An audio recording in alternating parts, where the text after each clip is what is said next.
ನಮಸ್ತೆ ಸ್ನೇಹಿತರೆ, ಇವತ್ತು ನಾವು ದ್ವಿತೀಯ BA ಮತ್ತು BComನವರಿಗೆ ಇರುವಂತಹ ಕಂಪ್ಯೂಟರ್ ಅಪ್ಲಿಕೇಶನ್ನಲ್ಲಿ ಮುಖ್ಯವಾದ ಪ್ರಶ್ನೆಗಳ ಪಾಯಿಂಟ್ಸ್ಗಳನ್ನು ವಿವರಣೆಯನ್ನು ತಿಳಿತಾ ಹೋಗುವ. ತುಂಬ ಜನ ಕೇಳ್ತಾ ಇದ್ದರೆ ಪಾಠಗಳು ಒಂದರ ನಂತರ ವಿಡಿಯೋಗಳು ಸಿಗ್ತಾ ಇಲ್ಲ, ಅವುಗಳನ್ನೆಲ್ಲ ಕೂಡ ಮೊದಲು ಮಾಡಿರುವಂಥ ಹಳೆಯ ವಿಡಿಯೋಗಳನ್ನೆಲ್ಲ ನಾನು ಪ್ಲೇ ಲಿಸ್ಟಲ್ಲಿ ಹಾಕಿದ್ದೇನೆ. ಆ ಪ್ಲೇ ಲಿಸ್ಟಲ್ಲಿ ನೋಡ್ಕೊಳ್ಳಿ. ನಿಮಗೆ ಒಂದು ವೇಳೆ ಸಿಗ್ತಾ ಇಲ್ಲ ಅಂತಾದರೆ ನಾನು ಇನ್ನು ಬರುವಂತಹ ವಿಡಿಯೋಗಳಲ್ಲಿ ಆದಷ್ಟು ಒಂದು ಪಾಠದ ನಂತರ ಒಂದು ಪಾಠದ ವಿಡಿಯೋವನ್ನು ಮಾಡ್ತಾ ಹೋಗ್ತೇನೆ. ಘಟಕ 1, ಘಟಕ 2, ಘಟಕ 3 ಈ ರೀತಿಯಾಗಿ ಒಂದರ ನಂತರ ಒಂದು ವಿಡಿಯೋವನ್ನು ಮಾಡ್ತಾ ಹೋಗ್ತೇನೆ. ಈ ಒಂದು ವಿಡಿಯೋದಲ್ಲಿ ನಾವು ಕಂಪ್ಯೂಟರ್ ಅಪ್ಲಿಕೇಶನ್ ಎಷ್ಟು ಓದಲಿಕ್ಕೆ ಸಾಧ್ಯ ಆಗ್ತದೆ ಅಷ್ಟನ್ನು ಓದ್ಕೊಳ್ಳುವ. ಸಾಧ್ಯ ಆದರೆ ಒಂದೇ ವಿಡಿಯೋದಲ್ಲಿ ಎಲ್ಲ ವಿಷಯಗಳು ಎಲ್ಲ ವಿಚಾರಗಳು ಬರುವ ರೀತಿಯಲ್ಲಿ ನಾವು ಓದ್ತಾ ಹೋಗುವ. ಕಂಪ್ಯೂಟರ್ ಅಪ್ಲಿಕೇಶನ್ ಅಂತ ಇರುವಂತಹ ಒಂದು ವಿಷಯ, ಇದು BA ಪದವಿಯನ್ನು ಮಾಡ್ತಾ ಇರುವಂತಹ ವಿದ್ಯಾರ್ಥಿಗಳಿಗೆ ಅದು ಕಂಪಲ್ಸರಿಯಾಗಿ ತೆಗೆದುಕೊಳ್ಬೇಕಾಗಿರುವಂತಹ ವಿಷಯ ಕಂಪ್ಯೂಟರ್ ಅಪ್ಲಿಕೇಶನ್.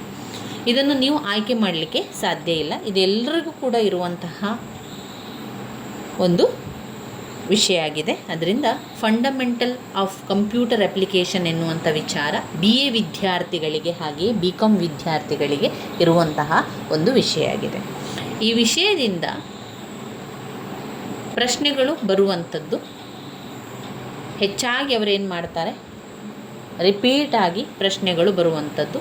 ನೀವು ಹಳೆಯ ಪ್ರಶ್ನೆ ಪತ್ರಿಕೆಗಳನ್ನು ಒಮ್ಮೆ ನೋಡಿಕೊಂಡ್ರೆ ನಿಮಗೆ ಅದರಲ್ಲಿ ಸರಿಯಾಗಿ ಗೊತ್ತಾಗ್ತದೆ.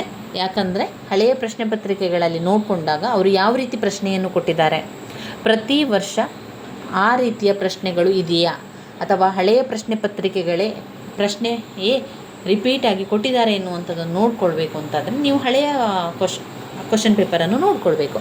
ಅದೆಲ್ಲಿದೆ ಅಂತ ಕೇಳಿದರೆ ನೀವು ಗೂಗಲಲ್ಲಿಗೆ ಹೋಗಿ ಅಲ್ಲಿ KSOU ಓಲ್ಡ್ ಕ್ವಶನ್ ಪೇಪರ್ಸ್ ಅಂತ ಹಾಕಿದರೆ ನಿಮಗೆ ಅದರಲ್ಲಿ ಸಿಗ್ತದೆ. ನೀವು ಅದನ್ನು ನೋಡ್ಕೊಳ್ಬೋದು. ಆವಾಗ ನಿಮಗೆ ಗೊತ್ತಾಗ್ತದೆ ಯಾವ ಪ್ರಶ್ನೆಗಳು ರಿಪೀಟಾಗಿ ಬಂದಿದೆ ಅಥವಾ ಯಾವ ಪ್ರಶ್ನೆಯನ್ನು ಪದೇ ಪದೇ ಕೊಡ್ತಾ ಇದ್ದಾರೆ ಎನ್ನುವಂಥದ್ದು ನಿಮಗೆ ಒಂದೆರಡು ಬಾರಿ ಆ ಪ್ರಶ್ನೆ ಪತ್ರಿಕೆಯನ್ನು ನೋಡಿದಾಗ ನಿಮಗೆ ಅದರಲ್ಲಿ ಗೊತ್ತಾಗ್ತದೆ. ಆದ್ದರಿಂದ ನಾವು ಇಲ್ಲಿ ಮಾಡುವಂತಹ ವಿಷಯಗಳು ಅಥವಾ ಮುಖ್ಯವಾದಂತಹ ಪ್ರಶ್ನೆಗಳು ಹಳೆಯ ಪ್ರಶ್ನೆ ಪತ್ರಿಕೆಯಲ್ಲಿ ಬಂದಿರುವಂತಹ ಪ್ರಶ್ನೆಗಳನ್ನಷ್ಟೇ ನಾನು ನಿಮಗೆ ಪಾಯಿಂಟ್ಸ್ಗಳನ್ನು ತಿಳಿಸುವಂಥದ್ದು. ಬೇರೆಲ್ಲ ಯಾವುದೇ ಒಂದು ಪ್ರಶ್ನೆಯನ್ನು ನಾವಿಲ್ಲಿ ಓದ್ತಾ ಇಲ್ಲ. ನಾವು ಓದುವಂಥದ್ದು ತುಂಬಾ ಮುಖ್ಯವಾಗಿರುವಂತಹ ವೆರಿ ಇಂಪಾರ್ಟೆಂಟ್ ಆಗಿರುವಂತಹ ಪ್ರಶ್ನೆಗಳನ್ನಷ್ಟೇ ನಾವು ಓದ್ತಾ ಇರುವಂಥದ್ದು. ನಾನು ಇಲ್ಲಿ ಯಾವುದೇ ಒಂದು ಪಾಠದಿಂದ ನಾನು ವಿಡಿಯೋವನ್ನು ಮಾಡ್ತಾ ಇದ್ದೇನೆ ಅಂತಾದರೆ ನಾನು ಮಾಡುವಂತಹ ವಿಡಿಯೋಗಳೆಲ್ಲವೂ ಕೂಡ ಹಳೆಯ ಪ್ರಶ್ನೆ ಪತ್ರಿಕೆಯಲ್ಲಿ ಬಂದಿರುವಂತಹ ಪ್ರಶ್ನೆಗಳನ್ನೇ ಆಯ್ಕೆ ಮಾಡಿಕೊಂಡು ವಿಡಿಯೋಗಳನ್ನು ಮಾಡ್ತಾ ಇರುವಂಥದ್ದು. ಇನ್ನು ನಿಮ್ಮಲ್ಲಿ ತುಂಬ ಜನ ಕೇಳ್ತಾ ಇದ್ದರೆ ಇವಿಷ್ಟು ಓದಿದರೆ ನಮಗೆ ಪಾಸ್ ಅಂಕಗಳು ಸಿಗ್ಬೋದಾ ಅಂತ. ಖಂಡಿತವಾಗಿಯೂ ಕೂಡ ನಾನು ಕೊಟ್ಟಿರುವಂತಹ ಮುಖ್ಯವಾದ ಪ್ರಶ್ನೆಗಳ ವಿವರಣೆ ಪಾಯಿಂಟ್ಸ್ಗಳನ್ನು ನೀವು ಕಲಿತುಕೊಂಡ್ರೆ ಪ್ರತಿಯೊಬ್ಬರೂ ಕೂಡ BAಯಲ್ಲಿ ಪಾಸ್ ಆಗ್ತೀರ. ಯಾವುದೇ ಚಿಂತೆ ಇಲ್ಲದೆ ಪಾಸ್ ಆಗಲಿಕ್ಕೆ ಸಾಧ್ಯ ಆಗ್ತದೆ. ಆದರೆ ನಾನು ಹೇಳಿರುವಂತಹ ರೀತಿಯಲ್ಲಿ ಬರೀಬೇಕು. 5 ಅಂಕಕ್ಕೆ 1-1.5 ಪುಟದಷ್ಟು ನಿಮ್ಮ ಉತ್ತರ ಇರಬೇಕು. 10 ಅಂಕಕ್ಕೆ 3ರಿಂದ 4 ಪುಟದಷ್ಟು ಉತ್ತರ ಇರಬೇಕು. ಹಾಗೆಯೇ 15 ಅಂಕದ ಪ್ರಶ್ನೆಗೆ 4ರಿಂದ 5 ಪುಟದಷ್ಟು ಉತ್ತರ ಇರಬೇಕು. ಇಷ್ಟನ್ನು ನೀವು ಬರೀಲೇಬೇಕು. ನೀವು ತುಂಬಾ ಫಾಸ್ಟಾಗಿ ಬರಿತಿದ್ದೀರಿ ಅಂತಂದರೆ ಇದಕ್ಕಿಂತ ಹೆಚ್ಚಿನ ಪುಟಗಳನ್ನು ನೀವು ಬರಿಬೋದು. ಇಷ್ಟೇ ಪುಟ ಬರಿಬೇಕು ಅಂತ ಯಾವುದೇ ನಿಯಮ ಇಲ್ಲ. ಆದರೆ ಆ ಸಮಯಕ್ಕೆ ಹೊಂದಿಸಿಕೊಂಡು ಅಂಕಗಳು ಸಿಗುವಂತಹ ದೃಷ್ಟಿಯಲ್ಲಿ ನಾನು ಆ ರೀತಿ ವಿಂಗಡಣೆಯನ್ನು ಮಾಡಿಕೊಂಡು ಹೇಳ್ತಾ ಇರುವಂಥದ್ದು. ನಾನು ಕೂಡ ಹಾಗೆ ಬರೆದಿರುವಂಥದ್ದು. ಇನ್ನು ತುಂಬ ಜನ ಹೇಳುವಂಥದ್ದು ಓದಲಿಕ್ಕೆ ಸಮಯ ಇಲ್ಲ, ಓದ್ಕೊಳ್ಳಿಕ್ಕೆ ಆಗ್ತಾ ಇಲ್ಲ, ಏನು ಮಾಡುವಂಥದ್ದು. ಕಂಪ್ಯೂಟರ್ ಅಪ್ಲಿಕೇಶನ್ ಎನ್ನುವಂಥದ್ದು ವಿಷಯ ನಾವು ಕನ್ನಡದಲ್ಲಿ ಬರೆಯುವುದಾದರೆ ಆ ಕನ್ನಡ ವರ್ಡಿಂಗ್ ತುಂಬಾ ಕಷ್ಟ ಆಗ್ತದೆ, ಅಥವಾ ಕಂಪ್ಯೂಟರ್ ಅಪ್ಲಿಕೇಶನ್ ತುಂಬ ಜನರಿಗೆ ಕಷ್ಟ ಇದೆ, ಏನು ಮಾಡೋದು ಅಂತ. ಯಾವುದಕ್ಕೂ ಕೂಡ ಯಾವ ಪರೀಕ್ಷೆಯನ್ನು ನಾವು ಬರಿಬೇಕಾದರೂ ಸ್ವಲ್ಪ ಮಟ್ಟಿನ ತಯಾರಿ ನಮ್ಮದು ಬೇಕೇ ಬೇಕು. ನಾವು ಓದದೆ ಸೀದಾ ಹೋಗಿ ಬರೀಲಿಕ್ಕೆ ಯಾವುದೂ ಸಾಧ್ಯ ಆಗೋದಿಲ್ಲ. ಆ ತಯಾರಿಯನ್ನು ಮಾಡಿಕೊಳ್ಬೇಕಾದ್ರೆ ಒಂದು ನಾವು ಕುಳಿತುಕೊಂಡು ಅದರ ಹಳೆಯ ಪ್ರಶ್ನೆ ಪತ್ರಿಕೆಗಳನ್ನು ನೋಡಿಕೊಂಡು ಅಲ್ಲಿ ಬಂದಿರುವಂಥ ಪ್ರಶ್ನೆಗಳನ್ನು ಗುರುತು ಹಾಕ್ಕೊಂಡು ಓದ್ಕೊಳ್ಳುವಂಥದ್ದು. ಇನ್ನು ಇಲ್ಲ ಆ ರೀತಿ ಮಾಡ್ಕೊಳ್ಳಿಕ್ಕೆ ಸಮಯ ಇಲ್ಲ, ನನಗೆ ಬೆಳಗಿನ ಜಾವದಲ್ಲಿ ಬೇರೆ ಕೆಲಸಗಳಿಗೆ ಹೋಗ್ತಾ ಇರ್ತೇನೆ, ಅದಾದ ನಂತರ ರಾತ್ರಿಯ ಸಮಯದಲ್ಲಿ ಮನೆಯ ಕೆಲಸ ಆದ ನಂತರ ಸ್ವಲ್ಪ ಹೊತ್ತು ಸಿಗುವಂಥದ್ದು ಅಂತ ಇದ್ದಾಗ ನೀವೇನು ಮಾಡಿ, ನಾನು ಕೊಟ್ಟಿರುವಂಥ ವಿಡಿಯೋಗಳನ್ನು ಕೇಳಿಕೊಳ್ಳಿ. ಅರ್ಥ ಮಾಡ್ಕೊಳ್ಳಿ, ಅದರಲ್ಲಿರುವಂಥ ಪಾಯಿಂಟ್ಸ್ಗಳನ್ನು ನಿಮ್ಮ ಪಾಯಿಂಟ್ಸ್ ಬುಕ್ಕಲ್ಲಿ ಬರ್ಕೊಳ್ಳಿ. ನಂತರ ಆ ಪಾಯಿಂಟ್ಸ್ಗಳನ್ನೇ ನೀವು ಬಾಯಿಪಾಠ ಮಾಡಿಕೊಂಡಾದರೂ ಸರಿ, ಆ ಪಾಯಿಂಟ್ಸ್ಗಳು ನಿಮಗೆ ಸರಿಯಾಗಿ ಬರಬೇಕು. ಕೆಲವೊಂದು ಪ್ರಶ್ನೆಗಳಿಗೆ ಪಾಯಿಂಟ್ಸ್ ರೀತಿಯಲ್ಲಿರೋದಿಲ್ಲ, ಅವರು ನೇರವಾಗಿ ಉತ್ತರವನ್ನು ಕೊಟ್ಟಿರ್ತಾರೆ. ಆವಾಗ ನಾವು ಏನು ಮಾಡಬೇಕು, ನಮ್ಮದೇ ಪಾಯಿಂಟ್ಸ್ಗಳನ್ನು ಮಾಡ್ಕೊಳ್ಬೇಕು. ಆ ರೀತಿಯಾಗಿ ಮಾಡಿಕೊಂಡು ಬರೆದ್ರೆ ನಮಗೆ ಏನೂ ಕಷ್ಟ ಆಗೋದಿಲ್ಲ. ಕಂಪ್ಯೂಟರಲ್ಲಂತೂ ನಾನು ಯಾವ ರೀತಿ ಓದ್ಕೊಂಡಿದ್ದೇನೆ ಅದೇ ರೀತಿ ನಿಮಗೂ ಕೂಡ ತಿಳಿಸ್ಕೊಡ್ತೇನೆ. ಕೆಲವೊಂದಿಷ್ಟು ಪ್ರಶ್ನೆಗಳನ್ನಷ್ಟೇ ಓದ್ಕೊಳ್ಳುವಂಥದ್ದು, ಅದೇ ಪದೇ ಪದೇ ರಿಪೀಟಾಗಿ ಕೇಳುವಂಥ ಪ್ರಶ್ನೆಗಳಾಗಿರೋದ್ರಿಂದ ನೀವು ಅಷ್ಟನ್ನು ಓದ್ಕೊಂಡ್ರೆ ಸಾಕಾಗ್ತದೆ.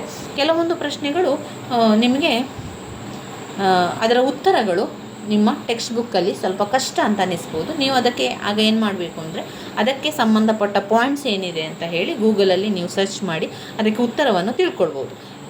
ಪ್ರಶ್ನೆ ಪತ್ರಿಕೆಯಲ್ಲಿ ನೀವು ಈಗ ಪ್ರಶ್ನೆಯನ್ನು ನೋಡಿದಾಗ ಈ ನಮ್ಮ ಪಾಠಪುಸ್ತಕದಲ್ಲಿರುವಂತೆ ಉತ್ತರ ಬೇಕು ಅಂತ ಇಲ್ಲ, ಅದರ ಪಾಯಿಂಟ್ಸ್ಗಳು ಬದಲಾವಣೆಗಳಿದ್ದರೆ ಆಗ್ತದೆ. ಅದರಿಂದ ಆ ಪಾಯಿಂಟ್ಸ್ಗಳು ನಿಮಗೆ ಕಷ್ಟ ಅಂತ ಅನ್ನಿಸಿದರೆ ಅದಕ್ಕೆ ಸಂಬಂಧಪಟ್ಟ ಬೇರೆ ಉತ್ತರವನ್ನು ಕೂಡ ನೀವು ಹುಡುಕ್ಬೋದು. ಅದಕ್ಕೆ ಸಾಕಷ್ಟು ಉತ್ತರಗಳು ಕೂಡ ಸಿಗ್ತದೆ. ಇನ್ನು ನಾವು ನೋಡೋದಾದರೆ ಕಂಪ್ಯೂಟರ್ ಅಪ್ಲಿಕೇಶನ್ ಎನ್ನುವಂಥದ್ದು ತುಂಬ ಕಷ್ಟದ ವಿಷಯ ಏನೂ ಅಲ್ಲ. ಒಮ್ಮೆ ಅರ್ಥ ಮಾಡಿಕೊಂಡ್ರೆ ನಮಗೆ ಬರೀಲಿಕ್ಕೆ ಸಾಧ್ಯ ಆಗ್ತದೆ. ಇನ್ನು ಅದರಲ್ಲಿ ನಾವು ನೋಡೋದಾದರೆ ಯಾರೆಲ್ಲ ಕಂಪ್ಯೂಟರ್ನ ಕೆಲಸದಲ್ಲಿರ್ತೀರೋ ಅಥವಾ ಇನ್ಯಾವುದೇ ಕಂಪ್ಯೂಟರ್ಗೆ ಸಂಬಂಧಪಟ್ಟಂಥ ಕೆಲಸದಲ್ಲಿರ್ತೀರೋ ಅವರಿಗೆಲ್ಲರಿಗೂ ಕೂಡ ಈ ಕಂಪ್ಯೂಟರ್ ಪರೀಕ್ಷೆ BA ನೀವು ಮಾಡ್ತಾ ಇದ್ದೀರಿ ಅಂತಾದರೆ, BA ಪರೀಕ್ಷೆಗೆ ಕಟ್ಟಿದ್ದೀರಿ ಅಂತಾದರೆ ಅದರ ಬಗ್ಗೆ ಸ್ವಲ್ಪ ತಿಳ್ಕೊಂಡ್ರೂ ಕೂಡ ನಿಮಗೆ ಬರೀಲಿಕ್ಕೆ ಸಾಧ್ಯ ಆಗ್ತದೆ. ಯಾಕಂದರೆ ಇಲ್ಲಿ ನಾವು ಈ ಒಂದು ಉತ್ತರಗಳನ್ನು ಸಾಧ್ಯ ಆದಷ್ಟು ನಮಗೆ ಗೊತ್ತಿರುವಂಥ ಉತ್ತರಗಳನ್ನು ಬರಿತಾ ಹೋಗುವಂಥದ್ದು. ಅದರಿಂದ ಕಂಪ್ಯೂಟರ್ನಲ್ಲಿ ಹೆಚ್ಚು ಅಭ್ಯಾಸ ಆದವರು ಅಥವಾ ನೀವು ಕಂಪ್ಯೂಟರ್ನ ಬಗ್ಗೆ ಹೆಚ್ಚು ಪಳಗಿದವರಾಗಿದ್ದರೆ ಅಥವಾ ಕಂಪ್ಯೂಟರ್ನಲ್ಲಿ ಇನ್ನಷ್ಟು ಹೆಚ್ಚು ಜ್ಞಾನ ಇದ್ದರೆ ನಿಮಗೆ ಅದು ಏನು ಕಷ್ಟ ಅಂತ ಅನಿಸೋದಿಲ್ಲ. ಇನ್ನು ಕಂಪ್ಯೂಟರ್ನ ಬಗ್ಗೆ ಏನು ಕೂಡ ಗೊತ್ತಿಲ್ಲದಿದ್ದರೂ ಕೂಡ ನಾವು ಕಲಿತುಕೊಳ್ಬೋದು.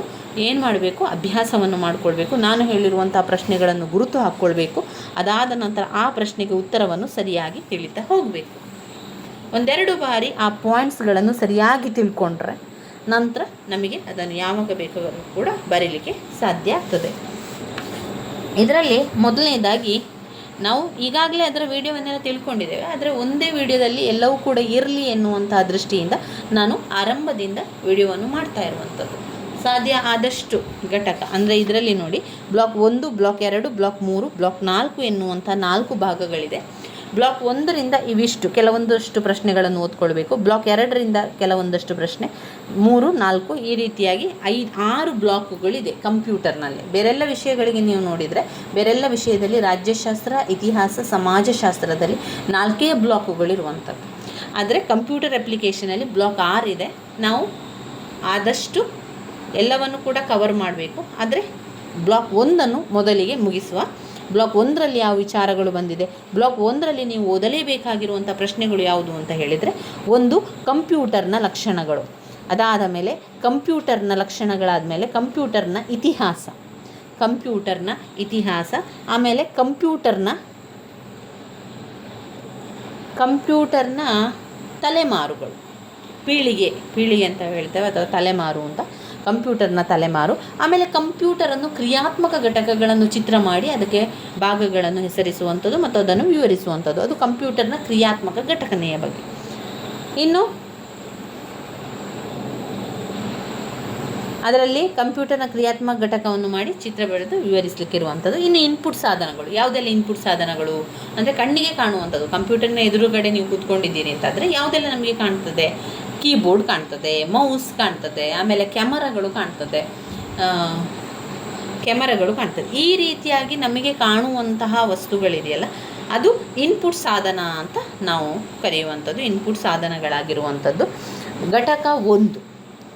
ಘಟಕ 1 ಕಂಪ್ಯೂಟರ್ನ ಪರಿಚಯ ಇದರಲ್ಲಿದೆ. ಇದರಲ್ಲಿ ನೀವು ಓದ್ಕೊಳ್ಬೇಕಾಗಿರುವಂಥದ್ದು ಕಂಪ್ಯೂಟರ್ನ ಗುಣಲಕ್ಷಣಗಳು, ಕಂಪ್ಯೂಟರ್ನ ಇತಿಹಾಸ,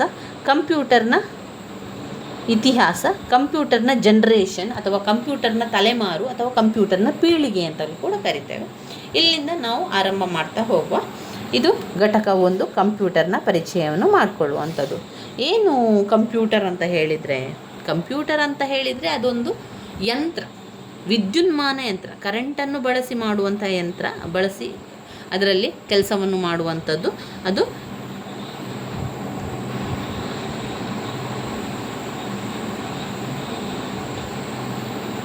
ಅಂದರೆ ಕಂಪ್ಯೂಟರ್ನಲ್ಲಿ ಅದು ಇರುವಂಥದ್ದು ವಿಚಾರ ಅಂತ ಹೇಳ್ಬೋದು. ಕಂಪ್ಯೂಟರ್ ಎನ್ನುವಂತಹ ಪದವನ್ನು ಲ್ಯಾಟಿನ್ ಪದ ಕಂಪ್ಯೂಟರ್ನಿಂದ ಪಡೆಯಲಾಗಿರುವಂಥದ್ದು. ಇದರ ಅರ್ಥ ಏನು? ಇದರ ಅರ್ಥ ಲೆಕ್ಕ ಸರಳ ಪದಗಳಲ್ಲಿ ಕಂಪ್ಯೂಟರ್ ಒಂದು ವಿದ್ಯುನ್ಮಾನ ಸಾಧನ, ದತ್ತಾಂಶ ಮತ್ತು ಸೂಚನೆಗಳನ್ನು ಬಳಕೆದಾರರಿಂದ ಇನ್ಪುಟ್ ರೂಪದಲ್ಲಿ ತೆಗೆದುಕೊಳ್ಳುವಂಥದ್ದು. ದಶಮಾಂಶ ಪ್ರೊಸೆಸರ್ ಎಂದು ಕರೀತಾರೆ. ನಮ್ಮ ಜೀವನದ ವಿಶೇಷವಾಗಿ ಕಂಪ್ಯೂಟರ್ ಕ್ಷೇತ್ರಗಳಲ್ಲಿ ತಾಂತ್ರಿಕ ಆವಿಷ್ಕಾರಗಳು ಒಂದು ಸಮುದ್ರ ಬದಲಾವಣೆಗಳನ್ನು ತಂದಿವೆ. ಕಂಪ್ಯೂಟರ್ ಇಂದು ನಮ್ಮ ಜೀವನ ಶೈಲಿಯ ಅವಿಭಾಜ್ಯ ಭಾಗ. ಮನೆಗಳು, ಶಾಲೆಗಳು, ಕಾಲೇಜುಗಳು, ಹೋಟೆಲ್ಗಳು, ಅಂಗಡಿಗಳು,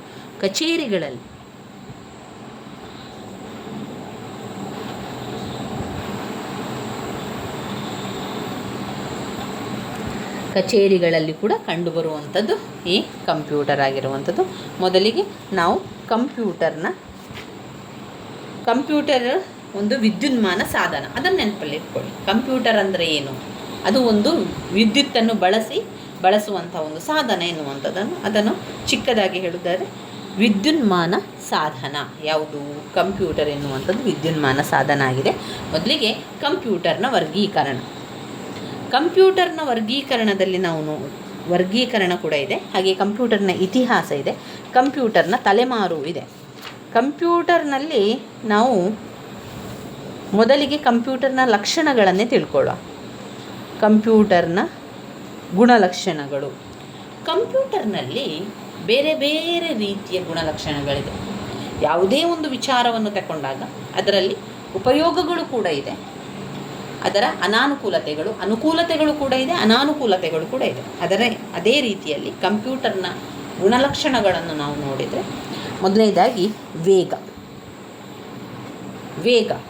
2 ಶೇಖರಣಾ ಮತ್ತು ವಿಶ್ವಾಸಾರ್ಹತೆ. ನಿಖರತೆ. 3 ನಿಖರತೆ. 4 ಕೌಶಲ. 5 ಕಾರ್ಯತತ್ಪರತೆ. 4 ಕೌಶಲ, ಕಾರ್ಯತತ್ಪರತೆ. ಯಾವುದೆಲ್ಲ? ಇದು ಕಂಪ್ಯೂಟರ್ನ ಗುಣಲಕ್ಷಣಗಳಲ್ಲಿ ಬರುವಂಥ ವಿಚಾರ. ಕಂಪ್ಯೂಟರ್ನ ಗುಣಲಕ್ಷಣಗಳಲ್ಲಿ 1 ವೇಗ, ಶೇಖರಣಾ ಮತ್ತು ವಿಶ್ವಾಸಾರ್ಹತೆ. 3 ನಿಖರತೆ. 4 ಕೌಶಲ. 5 ಕಾರ್ಯತತ್ಪರತೆ.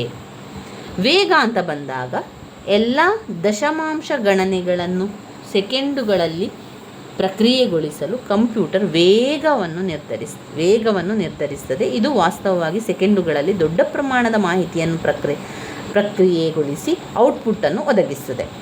ಕಂಪ್ಯೂಟರ್ ಹೇಗೆ ಅಂತ ಹೇಳಿದರೆ, ಈಗ ನಾವೆಲ್ಲರೂ ಕೂಡ ಬಳಸುವಂಥ ಕಂಪ್ಯೂಟರ್ ತುಂಬ ಬೇಗ ಕೆಲಸ ಮಾಡುವಂಥದ್ದು. ಅದು ವೇಗವನ್ನು ನೀವು ನೋಡಿದರೆ, ಒಮ್ಮೆ 1 ಸೆಕೆಂಡುಗಳನ್ನು ನಾವೇನು ಮಾಡ್ತೇವೆ, ನಮ್ಮ ಯಾವುದೇ ಒಂದು ಪ್ರಾಬ್ಲಮ್, ಈಗ ಲೆಕ್ಕ ಅಂತ ತೆಗೆದುಕೊಂಡ್ರೆ ಅಥವಾ ಮ್ಯಾಥ್ಸ್ ನೀವು ಮಾಡ್ತಾ ಇದ್ದೀರಿ ಅಂತಾದರೆ, ಒಂದು ಲೆಕ್ಕವನ್ನು ಅದಕ್ಕೆ ಕೊಟ್ಟಿದ ತಕ್ಷಣ 1 ಸೆಕೆಂಡುಗಳಲ್ಲಿ ಅದರ ಉತ್ತರವನ್ನು ಅದು ನಮಗೆ ಕಳಿಸ್ತದೆ. ಅಂದರೆ ಔಟ್ಪುಟ್, ಇನ್ಪುಟ್ಟನ್ನು ಕಳಿಸುವಂಥದ್ದು. ನಾವು ಇನ್ಪುಟ್ಟನ್ನು ಕಳಿಸುವಂಥದ್ದು ಅಂತ ಹೇಳಿದರೆ, ನಾವು ಯಾವುದೊಂದು ಲೆಕ್ಕವನ್ನು ಅಥವಾ ನಾವು ಯಾವುದಾದ್ರೂ ಒಂದು ಸಮಸ್ಯೆಯನ್ನು ಅಥವಾ ನಮಗೆ ಸಂಬಂಧಪಟ್ಟ ವಿಚಾರ, ನಮಗೆ ಅದು ಉತ್ತರ ಬೇಕು ಎನ್ನುವಂಥ ಕಾರಣಗಳಿದ್ರೆ ನಾವೇನು ಮಾಡಬೇಕು, ಅವರಿಗೆ ಅದನ್ನು ಕಳಿಸುವಂಥದ್ದು. ಯಾರಿಗೆ? ಕಂಪ್ಯೂಟರ್ಗೆ. ಹೇಗೆ ಕಳಿಸುವಂಥದ್ದು? ಇನ್ಪುಟ್ ಮೂಲಕ ಕಳಿಸುವಂಥದ್ದು. ಅದಕ್ಕೆ ಸಂಬಂಧಪಟ್ಟಂತಹ ಕೆಲವೊಂದು ವಿಚಾರಗಳಿರ್ತದೆ, ಅದರ ಮುಖಾಂತರ ನಾವು ಕಳಿಸುವಂಥದ್ದು. ಕಳಿಸಿದ ನಂತರ ಏನಾಗ್ತದೆ? ವೇಗ.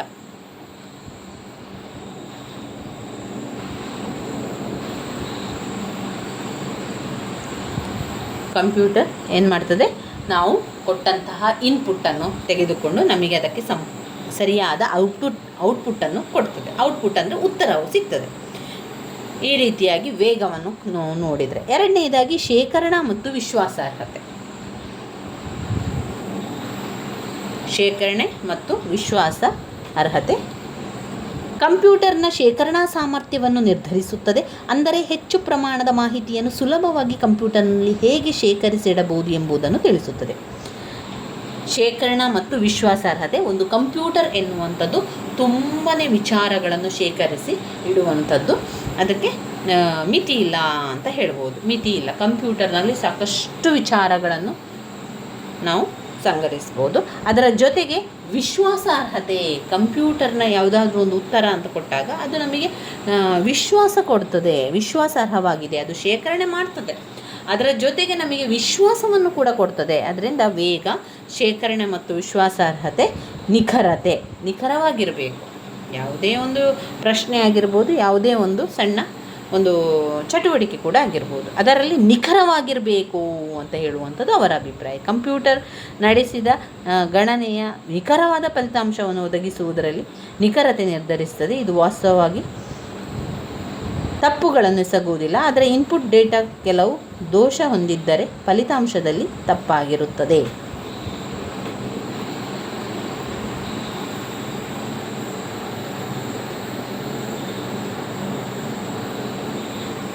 ಇವಿಷ್ಟು ಕೌಶಲ. ಆಮೇಲೆ ಕಾರ್ಯತತ್ಪರತೆ ಅಂದರೆ ಕಂಪ್ಯೂಟರ್ ಅನೇಕ ಗಂಟೆಗಳ ಕಾಲ ದಣಿವಾಗದೆ ಕೆಲಸವನ್ನು ಮಾಡ್ತಾ ಇರ್ತದೆ. ಹೌದಲ್ಲ? ಈಗ ನಾವು ಕಂಪ್ಯೂಟರ್ನ ನೋಡಿದರೆ ಎಷ್ಟು ಕೆಲಸ ಮಾಡಿದರೂ ಕೂಡ ಸುಸ್ತು ಆಗೋದಿಲ್ಲ ಅದಕ್ಕೆ. ಒಂದು ವೇಳೆ ನಾವು ಕೆಲಸ ಮಾಡ್ತಿದ್ರೆ ನಾವು ಅಂದ್ಕೊಳ್ತಿದ್ದೀವಿ ಏನು ಸುಸ್ತಾಗ್ತದೆ ಅಂತ, ಆದರೆ ಕಂಪ್ಯೂಟರ್ ಹಾಗಲ್ಲ. ಅದಕ್ಕೆ ಯಾವುದೇ ರೀತಿಯ ದಣಿವಾಗದಂತೆ ಅದು ಕೆಲಸ ಮಾಡ್ತದೆ. ಕಾರ್ಯತತ್ಪರತೆ ಹೇಗೆ ಕಂಪ್ಯೂಟರ್ ಅನೇಕ ಗಂಟೆಗಳ ಕಾಲ ದಣಿವಾಗದೆ ಕೆಲಸವನ್ನು ಮಾಡುತ್ತದೆ ಎಂಬುದನ್ನು ನಿರ್ಧರಿಸುತ್ತದೆ. ಇದು ದೀರ್ಘಕಾಲ ಕೆಲಸ ಮಾಡಿದ ನಂತರವೂ ಒಂದು ಸ್ವೀಕಾರಾರ್ಹ ಔಟ್ಪುಟ್ ನೀಡುತ್ತದೆ. ಇದು ಡೆಸ್ಕ್ಟಾಪ್, ಲ್ಯಾಪ್ಟಾಪ್, ಕೈ ಕಂಪ್ಯೂಟರ್ಗಳು ಬಳಕೆದಾರರು ಅತಿ ಬೇಗ, ಸಾಮರ್ಥ್ಯ, ಸಂಪರ್ಕ ಗಮನದಲ್ಲಿಟ್ಟುಕೊಂಡು ಖರೀದಿಯನ್ನು ಮಾಡ್ತಾರೆ. ಕಾರ್ಯತತ್ಪರತೆ ಯಾವ ರೀತಿ ಕಾರ್ಯತತ್ಪರತೆ ಮಾಡ್ತಾರೆ ಎನ್ನುವಂಥದ್ದು ನೋಡ್ಕೊಳ್ಳುವಂಥದ್ದು. ಇಲ್ಲಿ ಕಂಪ್ಯೂಟರ್ನ ಗುಣಲಕ್ಷಣಗಳಲ್ಲಿ 1 ವೇಗ, 2 ಶೇಖರಣಾ ಮತ್ತು ವಿಶ್ವಾಸಾರ್ಹತೆ, 3 ನಿಖರತೆ, 4 ಕೌಶಲ, 5 ಕಾರ್ಯತತ್ಪರತೆ. ಕಂಪ್ಯೂಟರ್ನ ಗುಣಲಕ್ಷಣಗಳು ಮತ್ತೊಮ್ಮೆ ಪಾಯಿಂಟ್ಸ್ ಹೇಳುವ. ವೇಗ, ನೀವು ಕೂಡ ಜೊತೆಯಾಗಿ ಹೇಳು. ವೇಗ, ಶೇಖರಣಾ ಮತ್ತು ವಿಶ್ವಾಸಾರ್ಹತೆ, ಶೇಖರಣೆ ಮತ್ತು ವಿಶ್ವಾಸಾರ್ಹತೆ. ನಿಖರತೆ, ಕೌಶಲ. ಆಮೇಲೆ ಕಾರ್ಯತತ್ಪರತೆ ಅದು ಕೊನೆಯದಾಗಿ ಯಾವಾಗ ಕಂಪ್ಯೂಟರ್ ಅನೇಕ ಗಂಟೆಗಳ ಕಾಲ ದಣಿವಾಗದೆ ಕೆಲಸ ಮಾಡುತ್ತದೆ ಎಂಬುದನ್ನು ನಿರ್ಧರಿಸುತ್ತದೆ. ಇದು ದೀರ್ಘಕಾಲ ಕೆಲಸ ಮಾಡಿ ನಂತರವೂ ಒಂದು ಸ್ವೀಕಾರಾರ್ಹ ಔಟ್ಪುಟ್ಟನ್ನು ನೀಡ್ತದೆ. ಇದು ಡೆಸ್ಕ್ಟಾಪ್, ಲ್ಯಾಪ್ಟಾಪ್, ಕೈ ಕಂಪ್ಯೂಟರ್ಗಳ ಬಳಕೆದಾರರು ಶಕ್ತಿ, ವೇಗ, ಸಾಮರ್ಥ್ಯ, ಸಂಪರ್ಕ ಹೆಚ್ಚು ಗಮನದಲ್ಲಿಟ್ಟುಕೊಂಡು ಖರೀದಿ ಮಾಡುತ್ತಾರೆ. ಇವಿಷ್ಟು ಕಂಪ್ಯೂಟರ್ನ ಗುಣಲಕ್ಷಣಗಳು.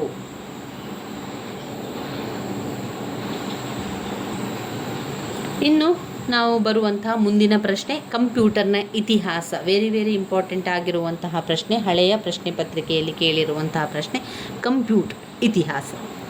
ಈ ಕಂಪ್ಯೂಟರ್ ಅಂತ ಹೇಳಿದರೆ ಇದು ನಿನ್ನೆ ಮೊನ್ನೆ ಬಂದಿರುವಂಥ ವಿಚಾರ ಅಲ್ಲ.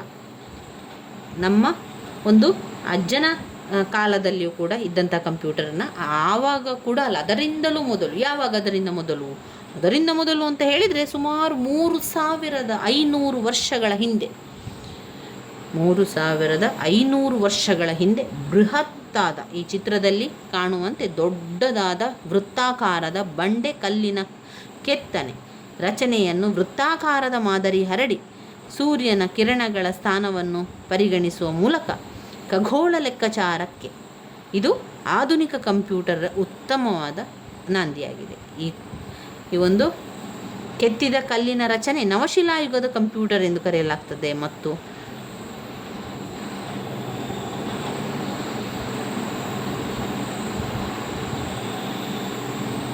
ಮತ್ತು ಇದರಲ್ಲಿ ಲೆಕ್ಕಗಣನೆಯ ಮೋಡ್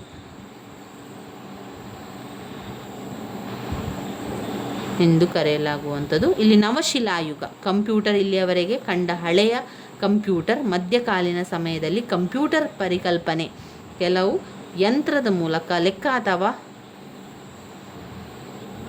ಅಥವಾ ಕಂಪ್ಯೂಟಿಂಗ್ ನಡೆಸಲು ಇದನ್ನು ಬಳಸ್ತಾ ಇದ್ರು.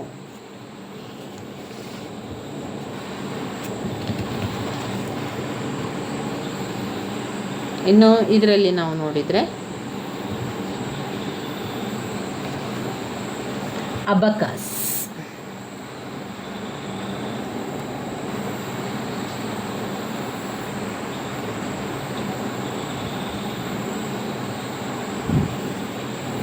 ಇಲ್ಲಿ ನಾವು ಅಬಕಾಸ್ ಎನ್ನುವಂಥ ವಿಚಾರ. ಅಬಕಾಸ್ ಒಂದು ತೆರವಾದ, ಅದು ಈಗಿನದ್ದಲ್ಲ, ಅಥವಾ ಅದೊಂದು ಪ್ರಾಚೀನ ಕಂಪ್ಯೂಟರ್ ಅಂತ ಕರೆಯಲಾಗ್ತದೆ. ಅಬಕಾಸ್ ಸಾಮಾನ್ಯವಾಗಿ ಸಂಖ್ಯಾತ್ಮಕ ಲೆಕ್ಕಾಚಾರಗಳಿಗೆ ಬಳಸಲಾಗುತ್ತಿತ್ತು ಮತ್ತು ಇನ್ನು ವ್ಯಾಪಕವಾಗಿ ಏಷ್ಯಾ ಮತ್ತು ಆಫ್ರಿಕಾ ಖಂಡದ ವ್ಯಾಪಾರಿಗಳಿಂದ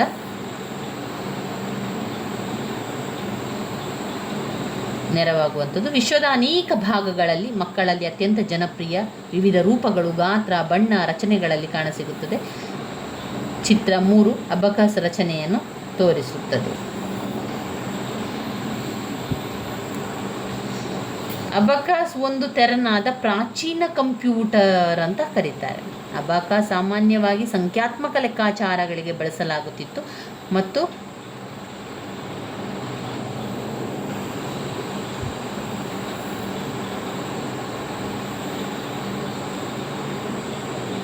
ಅಬಕಾಸ್ ಒಂದು ತೆರನಾದ ಪ್ರಾಚೀನ ಕಂಪ್ಯೂಟರ್ ಎಂದು ಕರೆಯಲಾಗ್ತದೆ. ಅಬಕಾಸ್ ಸಾಮಾನ್ಯವಾಗಿ ಸಂಖ್ಯಾತ್ಮಕ ಲೆಕ್ಕಾಚಾರಗಳಿಗೆ ಬಳಸಲಾಗುತ್ತಿತ್ತು ಮತ್ತು ಇನ್ನೂ ವ್ಯಾಪಕವಾಗಿ ಏಷ್ಯಾ ಮತ್ತು ಆಫ್ರಿಕಾ ಖಂಡದ ವ್ಯಾಪಾರಗಳಿಂದ ಬಳಸಲಾಗುತ್ತಿತ್ತು. ಅಬಕಾಸ್ ಇದು ಮೂಲಭೂತ ಲೆಕ್ಕಾಚಾರಗಳು ತಿಳಿಯಲು ನೆರವಾಗುವುದರಿಂದ ವಿಶ್ವದ ಅನೇಕ ಭಾಗಗಳಲ್ಲಿ ಮಕ್ಕಳಲ್ಲಿ ಅತ್ಯಂತ ಜನಪ್ರಿಯ. ಇದು ವಿವಿಧ ರೂಪಗಳು, ಗಾತ್ರ, ಬಣ್ಣ, ರಚನೆಗಳಲ್ಲಿ ಕಾಣ ಸಿಗುತ್ತದೆ. ಇನ್ನು ಬರುವಂಥದ್ದು ಪಾಯಿಂಟ್, ಅಬಕಾಸ್ನಲ್ಲಿ ಬ್ಲೇಸ್ ಪಾಸ್ಕಲ್ ಅವರ ಬಗ್ಗೆ ಪರಿಚಯ ಇದೆ ನೋಡಿ. 1642ರಲ್ಲಿ ಫ್ರೆಂಚ್ ಗಣಿತಜ್ಞ ಬ್ಲೇಸ್ ಪಾಸ್ಕಲ್ ಇವರು ಸಂಖ್ಯಾತ್ಮಕ ವೀಲ್ ಕೋಷ್ಟಕ ಹೆಸರಿನಲ್ಲಿ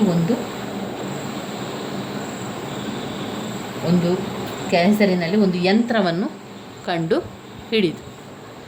ಆಗ ಬ್ಲೇಸ್ ಪ್ಯಾಸ್ಕಲ್ ಅವರಿಗೆ ಕೇವಲ 18 ವರ್ಷ ವಯಸ್ಸಾಗಿತ್ತು. ನಂತರ ಸಂಖ್ಯಾತ್ಮಕ ವೀಲ್ ಕೋಷ್ಟಕ ಎಂದು ಜನಪ್ರಿಯವಾಯಿತು. ಕೆಲವು ವರ್ಷ ನಂತರ ಮತ್ತೆ 1673ರಲ್ಲಿ ಜರ್ಮನ್ ಗಣಿತಜ್ಞ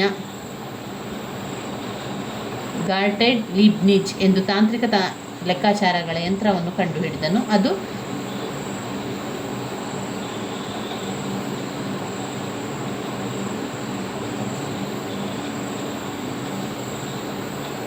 ಅದು ಆ ಒಂದು ಗಿಡಕ್ಕಿಂತ ವೇಗವಾಗಿ ಹೆಚ್ಚಾಗ್ತಾ ಹೋಗ್ತದೆ. ಬಾಗಿಸುವುದು, ಕೊಡುವುದು, ಕಳೆಯುವುದು ಮಾಡ್ತದೆ. ಈ ರೀತಿಯಾಗಿ ಅದರಲ್ಲಿ ಕಾಣ್ತದೆ. ಇನ್ನು ಇದರಲ್ಲಿ ನಾವು ನೋಡೋದಾದರೆ ಚಾರ್ಲ್ಸ್ ಬ್ಯಾಬೇಜ್, ಇಂಗ್ಲಿಷ್ ಗಣಿತಶಾಸ್ತ್ರ ಪ್ರಾಧ್ಯಾಪಕ ಚಾರ್ಲ್ಸ್ ಬ್ಯಾಬೇಜ್ ಅವರ ಪ್ರಯತ್ನಗಳಿಂದ ಕಂಪ್ಯೂಟರ್ಗಳ ನಿಜ ಆರಂಭವಾಯಿತು. 1821ರಲ್ಲಿ ಬ್ಯಾಬೇಜ್ ಗಣಿತದ ಲೆಕ್ಕಾಚಾರಗಳನ್ನು ಮಾಡಲು ವ್ಯತ್ಯಾಸ ಎಂಜಿನ್ ಎಂಬ ಯಂತ್ರವನ್ನು ಕಂಡುಹಿಡಿದನು.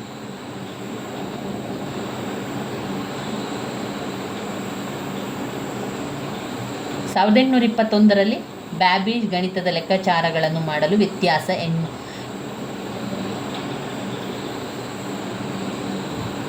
ಯಂತ್ರವನ್ನು ಕಂಡುಹಿಡಿತಾರೆ. ನಂತರ 1832ರಲ್ಲಿ ಅವರು ಗಣಿತ ಕಾರ್ಯಗಳನ್ನು ಅಲ್ಲದೆ ಯಾವುದೇ ರೀತಿಯ ಒಂದು ಲೆಕ್ಕ ಮಾಡುವವರು, ಅಂದರೆ ಈ ಒಂದು ಬೇರೆ ಬೇರೆ ರೀತಿಯ ಲೆಕ್ಕವನ್ನು ಮಾಡಲಿಕ್ಕೆ ಅದನ್ನು ನಾವು ಬಳಸ್ತಾ ಇದ್ದೆವು ಎನ್ನುವಂಥದ್ದು. ಈಗ ನೀವು ಅಬಕಾಸ್ ಎನ್ನುವಂಥದ್ದು ಆ ಮಣಿಗಳನ್ನು ಬಳಸಿಕೊಂಡು ಲೆಕ್ಕಗಳನ್ನು ಮಾಡುವಂಥದ್ದು. ಇನ್ನು ಇದಾದ ಮೇಲೆ ನಾವು ಓದ್ಕೊಳ್ಳೇಬೇಕಾಗಿರುವಂತಹ ಪ್ರಶ್ನೆ, ಕಂಪ್ಯೂಟರ್ನ ತಲೆಮಾರು. ಇದಕ್ಕೆ ಬೇರೆ ಬೇರೆ ಹೆಸರಿಂದ ಕರೀತೇವೆ. ಪೀಳಿಗೆ, ಕಂಪ್ಯೂಟರ್ನ ಪೀಳಿಗೆಯನ್ನು ತಿಳಿಸಿ ಅಂತ ಕೇಳ್ತಾರೆ. ಕೆಲವೊಮ್ಮೆ ಕಂಪ್ಯೂಟರ್ನ ತಲೆಮಾರುಗಳನ್ನು ತಿಳಿಸಿ ಅಂತ ಕೇಳ್ತಾರೆ. ಮತ್ತು ನಾವು ಕಂಪ್ಯೂಟರನ್ನು ಆ ರೀತಿ ಕರಿಬೇಕಾದ್ರೆ ಇಲ್ಲಿ ಬೇರೆ ಬೇರೆ ಪೀಳಿಗೆಯನ್ನು ಕಾಣ್ಬೋದು. ಮೂಲಭೂತವಾಗಿ ಹೆಚ್ಚು ಅಗ್ಗ, ಹೆಚ್ಚು ಸಣ್ಣ, ದೊಡ್ಡದು, ಚಿಕ್ಕದು, ಮೇಲೆ, ಕೆಳಗೆ ಎನ್ನುವಂಥದ್ದು ಇರುವುದರಿಂದ ಕಂಪ್ಯೂಟರ್ ಕೆಲಸ ರೀತಿಯಲ್ಲಿ ಬದಲಾವಣೆ ಹೊಂದಿದೆ. ಕಂಪ್ಯೂಟರ್ಗಳ ತಲೆಮಾರು ಅಥವಾ ಪೀಳಿಗೆ 1945ರಿಂದ 1958.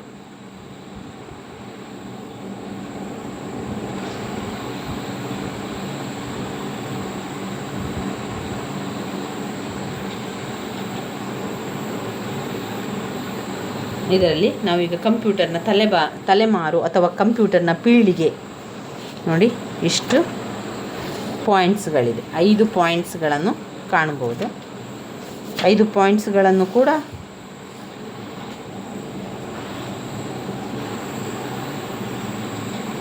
ಕಂಪ್ಯೂಟರ್ನ ತಲೆಮಾರು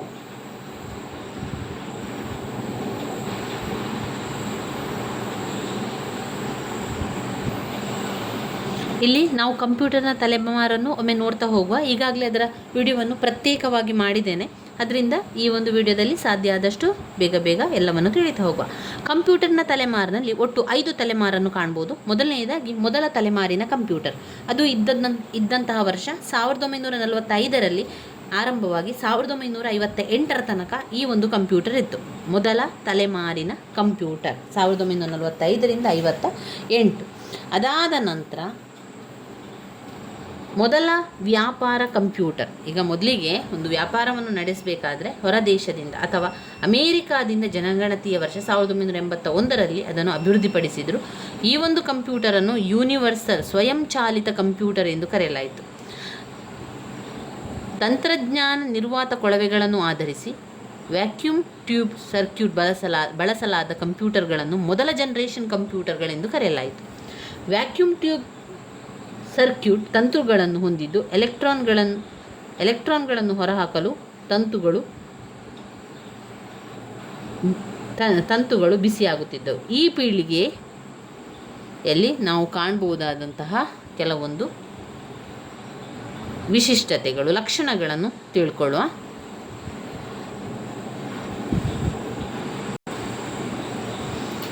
ಮೊದಲ ಪೀಳಿಗೆ ಕಂಪ್ಯೂಟರನ್ನು ಅಮೇರಿಕಾದ ಜನಗಣತಿಯ ವರ್ಷ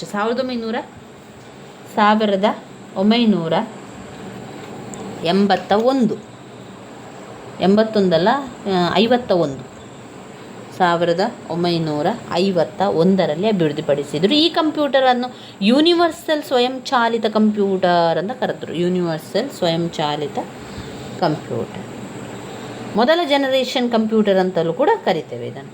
ವ್ಯಾಕ್ಯೂಮ್ ಟ್ಯೂಬ್ ಸರ್ಕ್ಯೂಟ್ ಬಳಸಲಾದ ಕಂಪ್ಯೂಟರ್ನ ಒಂದು ಎಲೆಕ್ಟ್ರಾನ್ಗಳನ್ನು ಹೊರಹಾಕಲು ತೂತುಗಳು ಬಿಸಿಯಾಗುತ್ತಿತ್ತು. ಈ ರೀತಿಯ ಈ ಪೀಳಿಗೆ ಕೆಲವು ವೈಶಿಷ್ಟ್ಯ ಅಂತಲೇ ಹೇಳ್ಬೋದು. ಇದರಲ್ಲಿ ಮುಖ್ಯವಾದ ವಿಚಾರಗಳು ಅಂತ ಬಂದಾಗ ಇದು ಅತ್ಯಂತ ದುಬಾರಿ ಮತ್ತು ಪೋರ್ಟಬಲ್ ಅಲ್ಲದಿರುವುದು, ಬೃಹತ್ ಗಾತ್ರ ಮತ್ತು ಬಹಳಷ್ಟು ಜಾಗ ಆಕ್ರಮಿಸಿರುವುದು, ಮಾಹಿತಿ ಸಂಗ್ರಹಣೆಗಾಗಿ ಮ್ಯಾಗ್ನೆಟಿಕ್ ಕೋರ್ ಉಪಯೋಗಿಸಲಾಗುತ್ತಿತ್ತು, ಕಡಿಮೆ ಮಟ್ಟದ ಭಾಷೆಯನ್ನು ಬಳಸಲಾಗುತ್ತದೆ ಅಥವಾ ಬೈನರಿ ಭಾಷೆ ಅಂತ ಕರೀತೇವೆ. ಸಂಸ್ಕಾರ ವೇಗವನ್ನು ಮಿಲಿಸೆಕೆಂಡುಗಳಲ್ಲಿ ಅಳೆಯಲಾಗುತ್ತಿತ್ತು. ಇನ್ಪುಟ್ ಔಟ್ಪುಟ್ ಕಾರ್ಯಾಚರಣೆಗಳು ಅಲ್ಲಿ ಪಂಚ್ ಕಾರ್ಡ್ಗಳನ್ನು ಬಳಸಿ ನಿರ್ವಹಿಸಲಾಗ್ತಾ ಇತ್ತು. ಈ ರೀತಿ ವೈಜ್ಞಾನಿಕ ಗಣನ, ರೆಕಾರ್ಡ್ ಕೀಪಿಂಗ್, ವೇತನದಾರರ ಪ್ರಕ್ರಿಯೆ ಉಪಯೋಗಿಸಲಾಗುತ್ತಿತ್ತು. ಇನ್ನು ಈ ಒಂದು ಪೀಳಿಗೆಯ ಕಂಪ್ಯೂಟರ್ ಎರಡನೇ ಪೀಳಿಗೆ, ಮೊದಲನೇ ಪೀಳಿಗೆ ಕಂಪ್ಯೂಟರ್ ಆಯಿತು, ಅದರ ನಂತರ ಎರಡನೇ ತಲೆಮಾರಿನ ಕಂಪ್ಯೂಟರ್.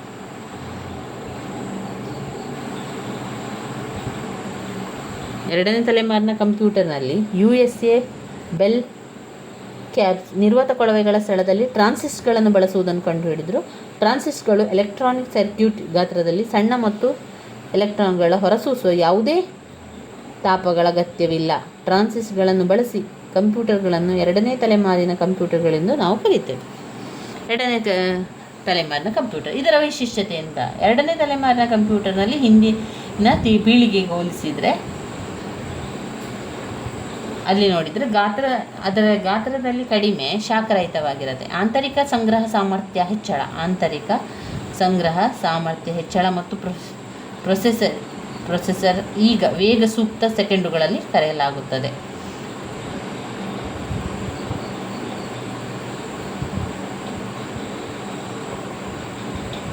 ಪ್ರಾಥಮಿಕ ಸಂಗ್ರಹ ಮ್ಯಾಗ್ನೆಟಿಕ್, ಇಲ್ಲಿ ಹಿಂದಿನ ಪೀಳಿಗೆಗೆ ಹೋಲಿಸಿದರೆ ಗಾತ್ರದಲ್ಲಿ ಕಡಿಮೆ ಮತ್ತು ಶಾಖರಹಿತವಾಗಿದೆ. ಆಂತರಿಕ ಸಂಗ್ರಹಣ ಸಾಮರ್ಥ್ಯ ಹೆಚ್ಚಳ ಮತ್ತು ಪ್ರೊಸೆಸರ್ ವೇಗ ಸೂಕ್ಷ್ಮ ಸೆಕೆಂಡುಗಳನ್ನು ಅಳೆಯುತ್ತದೆ. ಪ್ರಾಥಮಿಕ ಸಂಗ್ರಹಣ ಮ್ಯಾಗ್ನೆಟಿಕ್ ಕೋರು ಯಂತ್ರಗಳ ವಿಕಸನ ಅದ್ವಿತೀಯ ಪ್ರೊಸೆಸ್ಗಳನ್ನು ಆರಂಭಿಸಿದರು.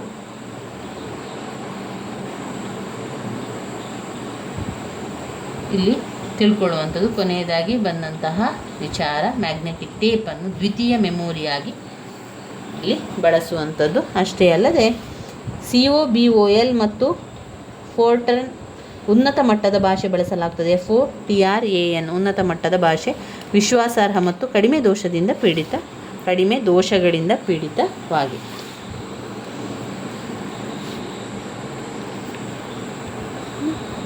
ನಂತರ ಮೂರನೇ ಜನರೇಷನ್ ಕಂಪ್ಯೂಟರ್. ಇಲ್ಲಿ ಟ್ರಾನ್ಸಿಸ್ಟ್ಗಳ ಬದಲಿಗೆ ಟ್ರಾನ್ಸಿಸ್ಟ್ಗಳನ್ನು ಬಳಸ್ತಾ ಇದ್ರು. ಆದರೆ ನಂತರ ಏನಾಯಿತು ಅಂದರೆ ಟ್ರಾನ್ಸಿಸ್ಟ್ಗಳನ್ನು ಬಳಸುವುದನ್ನು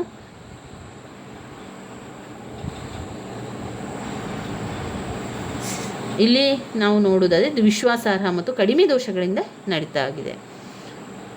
ಇನ್ನು ಬರುವಂಥದ್ದು ಮೂರನೇ ಜನರೇಷನ್ ಕಂಪ್ಯೂಟರ್.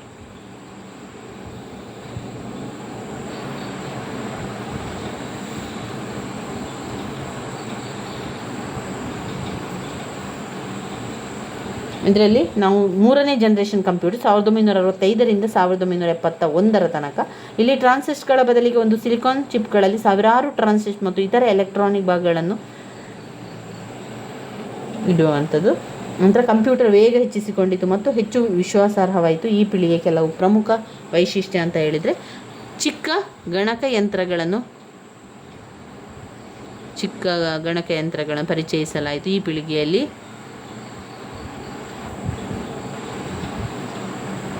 ಪ್ರದರ್ಶನ ಘಟಕ, ಇನ್ಪುಟ್ ಔಟ್ಪುಟ್ ಕಾರ್ಯಾಚರಣೆಗಳನ್ನು ಸರಳ ಮಾಡಿತ್ತು. ಸಂಸ್ಕಾರದ ವೇಗವನ್ನು ಸೆಕೆಂಡ್ಗಳಲ್ಲಿ ಅಳೆಯಲಾಯಿತು. ಕಂಪ್ಯೂಟರ್ನ ಒಟ್ಟಾರೆ ಚಟುವಟಿಕೆಗಳನ್ನು ನಿಯಂತ್ರಿಸುವ ಆಪರೇಟಿಂಗ್ ಸಿಸ್ಟಮ್ ಎಂದು ವ್ಯವಸ್ಥೆಯ ತಂತ್ರಾಂಶ ಮಾನ್ಯವಾಗಿತ್ತು.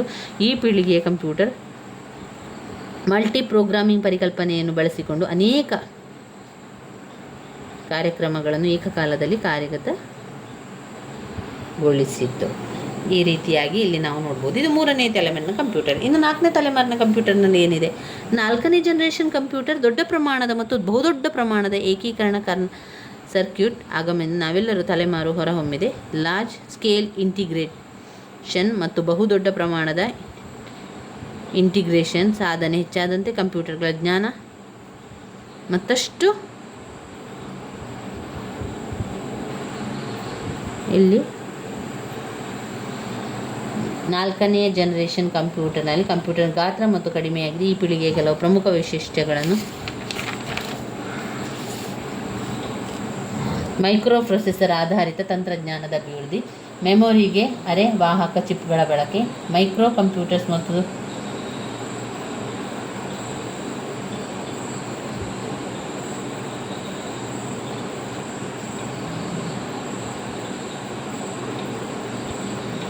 ಇಲ್ಲಿ ಡೇಟಾ ಸಂವಹನ ಮತ್ತು ಕಂಪ್ಯೂಟರ್ ನೆಟ್ವರ್ಕ್ ಬಳಕೆಯ ಸಾಧ್ಯತೆಯಿಂದ ಮಾಡುವಂಥದ್ದು. ಈ ಪೀಳಿಗೆ ಪ್ರಮುಖ ಕಂಪ್ಯೂಟರ್ IBM PS2. ಅದು ನಾಲ್ಕನೆಯ ಜನರೇಷನ್ಯ ಕಂಪ್ಯೂಟರ್ನ ಆಯಿತು. ನಾಲ್ಕನೆಯ ತಲೆಮಾರಿನ ಕಂಪ್ಯೂಟರ್ ಆಯಿತು. ಇನ್ನು ಐದನೇ ತಲೆಮಾರಿನ ಕಂಪ್ಯೂಟರ್. ಐದನೇ ಪೀಳಿಗೆಯ ಕಂಪ್ಯೂಟರ್ ಇತ್ತೀಚಿನ ಸಂಶೋಧನೆಗಳಲ್ಲಿ ಆಲೋಚನೆ ಕಂಪ್ಯೂಟರ್ಗಳು ಎಂಬ ಕೃತಕ ಬುದ್ಧಿಮತ್ತೆ ಬೆಳೆಸಿಕೊಳ್ಳುವ ಬಗ್ಗೆ ಗಮನ ಹರಿಸಿದರು. ಈ ಕಂಪ್ಯೂಟರ್ಗೆ ಐದನೇ ಪೀಳಿಗೆ ಕಂಪ್ಯೂಟರ್ ಎಂದು ಕರೆಯಲಾಗ್ತದೆ. USA ಮತ್ತು ಜಪಾನ್ ಪ್ರಯೋಗಗಳಲ್ಲಿ ಅಭಿವೃದ್ಧಿಪಡಿಸಲಾಗ್ತದೆ. ಕಂಪ್ಯೂಟರ್ ಅತ್ಯಾಧುನಿಕ ಆಪರೇಟಿಂಗ್ ಸಿಸ್ಟಮ್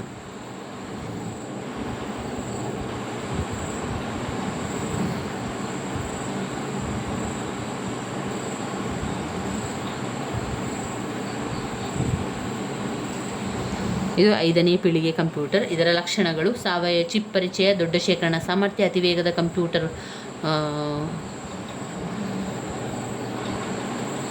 ಪ್ಯಾರಲಲ್ ಪ್ರೊಸೆಸಿಂಗ್, ಕೃತಕ ಬುದ್ಧಿಮತ್ತೆ,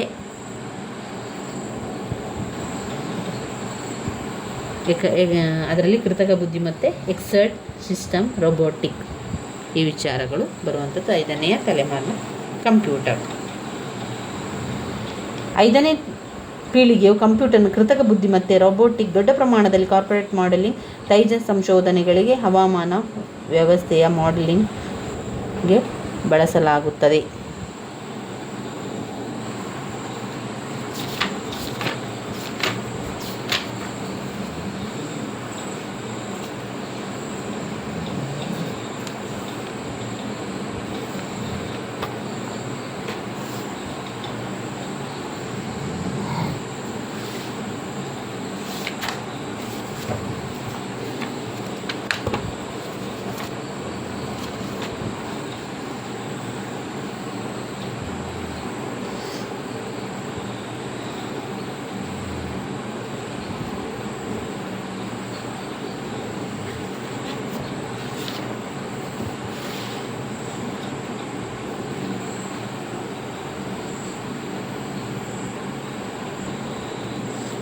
ಇನ್ನು ಈ ಒಂದು ಘಟಕದಲ್ಲಿ, ಈ ಒಂದು ಬ್ಲಾಕ್ 1ರಲ್ಲಿ ಬರುವಂತಹ ವಿಚಾರ, ಮುಖ್ಯವಾದ ಪ್ರಶ್ನೆ ಕಂಪ್ಯೂಟರ್ನ ವರ್ಗೀಕರಣ. ಕಂಪ್ಯೂಟರನ್ನು 3 ವಿಧವಾಗಿ ವರ್ಗೀಕರಣ ಮಾಡಲಾಗಿದೆ. 1 ನಿರ್ಮಾಣ ಮತ್ತು ಕಾರ್ಯಾಧಾರಿತ ವರ್ಗೀಕರಣ, 2 ಅನ್ವಯಗಳನ್ನು ಆಧರಿಸಿ ವರ್ಗೀಕರಣ, 3 ಗಾತ್ರ ವೇಗ ಸಾಮರ್ಥ್ಯವನ್ನು ಆಧರಿಸಿ ವರ್ಗೀಕರಣ.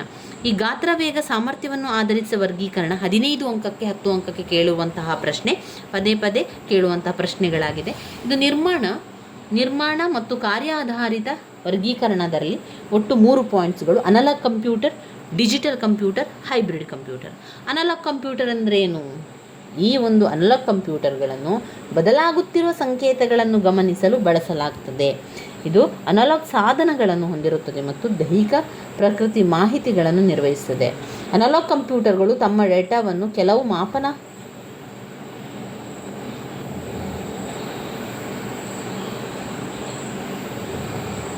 ಮಾಪನಗಳ ನಿಖರತೆಯನ್ನು ಸಂಬಂಧಿಸಿದೆ. ಅವು ನಿರಂತರ ಭೌತಿಕ ವಿದ್ಯಮಾನಗಳ, ಉದಾಹರಣೆ ವಿದ್ಯುತ್, ಯಾಂತ್ರಿಕ, ಹೈಡ್ರಾಲಿಕ್ ಪ್ರಮಾಣಗಳನ್ನು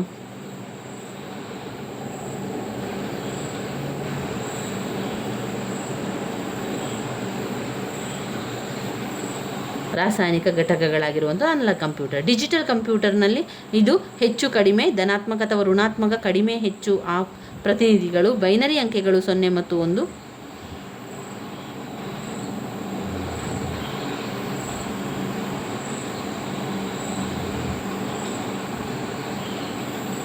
ಡಿಜಿಟಲ್ ಕಂಪ್ಯೂಟರ್ ಇರುವಂಥದ್ದು. ಆ ಕಂಪ್ಯೂಟರ್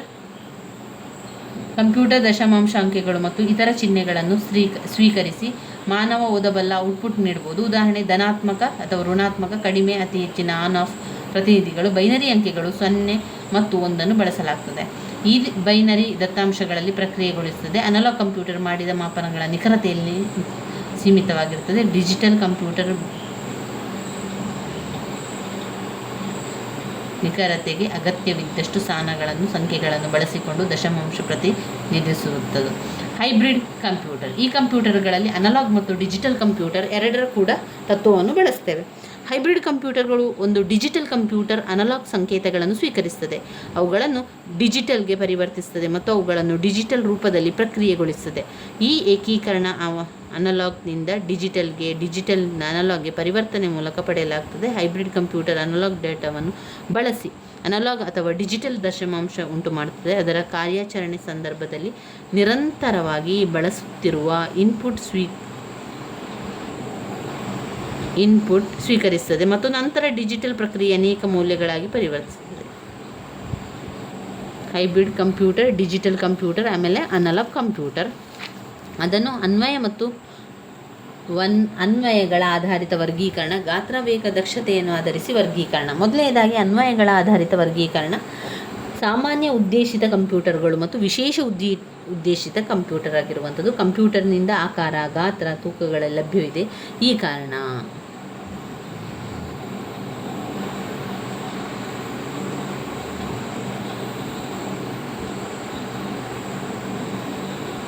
ಸಾಮಾನ್ಯ ಉದ್ದೇಶಿತ ಕಂಪ್ಯೂಟರ್ಗಳು ಮತ್ತು ವಿಶೇಷ ಉದ್ದೇಶಿತ ಕಂಪ್ಯೂಟರ್. ಇನ್ನು ಅದರಲ್ಲಿ ಮುಖ್ಯವಾದ ಪಾಯಿಂಟ್ ಗಾತ್ರ ವೇಗ ದಕ್ಷತೆಯನ್ನು ಆಧರಿಸಿ ವರ್ಗೀಕರಣ ಎನ್ನುವಂಥದ್ದು. ಗಾತ್ರ ವೇಗ ಉದ್ದೇಶಗಳನ್ನಿಟ್ಟುಕೊಂಡು ವಿಶೇಷ ಉದ್ದೇಶಿತ ಕಂಪ್ಯೂಟರ್ ಎನ್ನುವಂಥದ್ದು.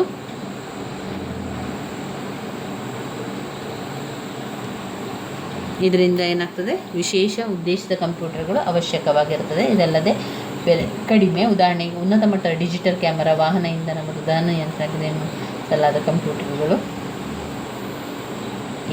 ಇತ್ಯಾದಿಗಳು ಇವೆ. ನಂತರ ಗಾತ್ರ ವೇಗ ದಕ್ಷತೆ ಆಧರಿಸಿ ವರ್ಗೀಕರಣ. Super computer, mainframe computer, mini computer, ಕಾರ್ಯಕ್ಷೇತ್ರ ಕಂಪ್ಯೂಟರ್, ಮೈಕ್ರೋ ಕಂಪ್ಯೂಟರ್, ಲ್ಯಾಪ್ಟಾಪ್ ಮತ್ತು ನೋಟ್ಬುಕ್ ಪ್ಯಾನ್ ಇದೆಯಲ್ಲ ಅದು, ಹ್ಯಾಂಡ್ ಗಣಕಗಳ ಕೈ ಕಂಪ್ಯೂಟರ್ಗಳನ್ನು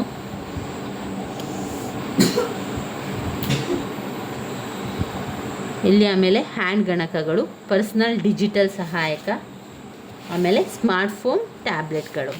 ಇಲ್ಲಿ ನೀವು ನೋಡಿದ್ದಾದರೆ ನೀವು ಅನ್ವಯಗಳನ್ನು ಆಧರಿತ ವರ್ಗೀಕರಣ, ಹಾಗೆಯೇ ಕಂಪ್ಯೂಟರ್ನ ವರ್ಗೀಕರಣ ಅಂತ ಬಂದಾಗ ನೆನಪಲ್ಲಿ ಇಟ್ಕೊಳ್ಳಿ, ಅದರಲ್ಲಿ 3 ವರ್ಗೀಕರಣ: ಒಂದು ನಿರ್ಮಾಣ ಮತ್ತು ಕಾರ್ಯ ಆಧಾರಿತ ವರ್ಗೀಕರಣ, 2 ಅನ್ವಯಗಳನ್ನು ಆಧರಿಸಿ ವರ್ಗೀಕರಣ, ಗಾತ್ರ ವೇಗ ಸಾಮರ್ಥ್ಯವನ್ನಾಧರಿಸಿ ವರ್ಗೀಕರಣ.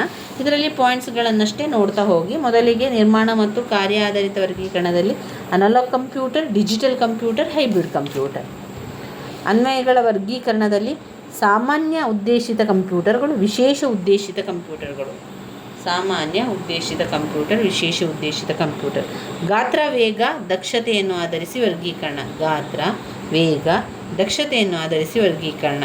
Super computer, mainframe computer, mini computer, ಕಾರ್ಯಕ್ಷೇತ್ರ, ಮೈಕ್ರೋ ಕಂಪ್ಯೂಟರ್, ಲ್ಯಾಪ್ಟಾಪ್, ಹ್ಯಾಂಡ್ ಗಣಕಗಳು, ಪರ್ಸನಲ್ ಡಿಜಿಟಲ್ ಸಹಾಯಕ, ಸ್ಮಾರ್ಟ್ಫೋನ್ಗಳು, ಟ್ಯಾಬ್ಲೆಟ್ಗಳು. ಇವಿಷ್ಟು ವಿಚಾರಗಳು ನಾವು ಅದರಲ್ಲಿ ನೋಡ್ತಾ ಹೋಗಬೇಕು.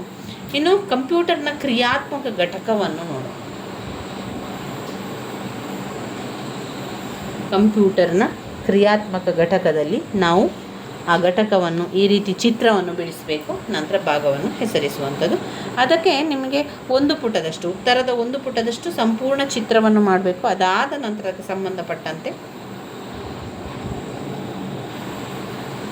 ವಿವರಣೆಯನ್ನು ಕೊಡುವಂಥದ್ದು. ಮೊದಲಿಗೆ ಸೆಂಟ್ರಲ್ ಪ್ರೊಸೆಸಿಂಗ್ ಯೂನಿಟ್, ಕೇಂದ್ರ ಸಂಸ್ಕರಣಾ ಘಟಕ, ಇನ್ಪುಟ್ ಸಾಧನ, ಔಟ್ಪುಟ್ ಸಾಧನಗಳು. ಸೆಂಟ್ರಲ್ ಪ್ರೊಸೆಸಿಂಗ್ ಯೂನಿಟ್ ಒಂದು control unit, ಅರ್ಥಮ್ಯಾಟಿಕ್ logic unit, memory unit. ನಂತರ ಕೊನೆಯದಾಗಿ ಔಟ್ಪುಟ್ ಯೂನಿಟ್. ಎಲ್ಲ ಗಣಕಗಳು 4 ಮೂಲಭೂತ ಕಾರ್ಯಾಚರಣೆ ಘಟಕಗಳನ್ನು ಹೊಂದಿದೆ. ಇನ್ಪುಟ್ ಘಟಕ, ಸಂಗ್ರಹಣಾ ಘಟಕ, ಸೆಂಟ್ರಲ್ ಪ್ರೊಸೆಸಿಂಗ್ ಯೂನಿಟ್, ಔಟ್ಪುಟ್ ಘಟಕ. ಇದನ್ನು ನಾವು ಓದ್ಕೊಳ್ಬೇಕು.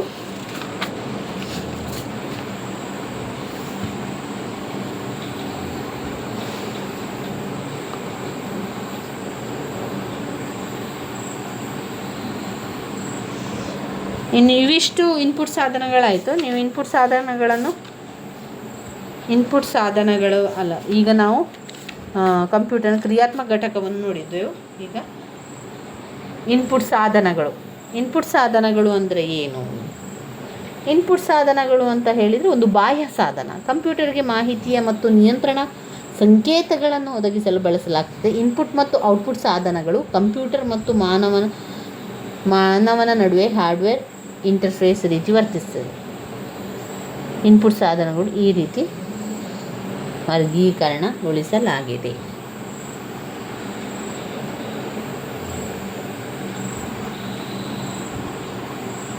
ಇನ್ನು ಈ ಬ್ಲಾಕಲ್ಲಿ ಬಾಕಿ ಇರುವಂಥದ್ದು ಇನ್ಪುಟ್ ಸಾಧನಗಳು. ಅದರಲ್ಲಿ ಒಂದು ಕೀಬೋರ್ಡ್, ಅದಾದಮೇಲೆ ಮೌಸ್, ಆಮೇಲೆ ಟ್ರ್ಯಾಕ್ ಬಾಲ್ಸ್, ಪ್ರಯೋಜನಗಳು, ಅನಾನುಕೂಲತೆಗಳು, ಟಚ್ ಪ್ಯಾಡ್ಗಳು, ಅನುಕೂಲತೆಗಳು, ಅನಾನುಕೂಲತೆಗಳು, ಆಮೇಲೆ ಟಚ್ ಸ್ಕ್ರೀನನ್ನು ಟಚ್ ಮಾಡಿ ಬಳಸುವಂಥದ್ದು, ಜಾಯ್ಸ್ಟಿಕ್,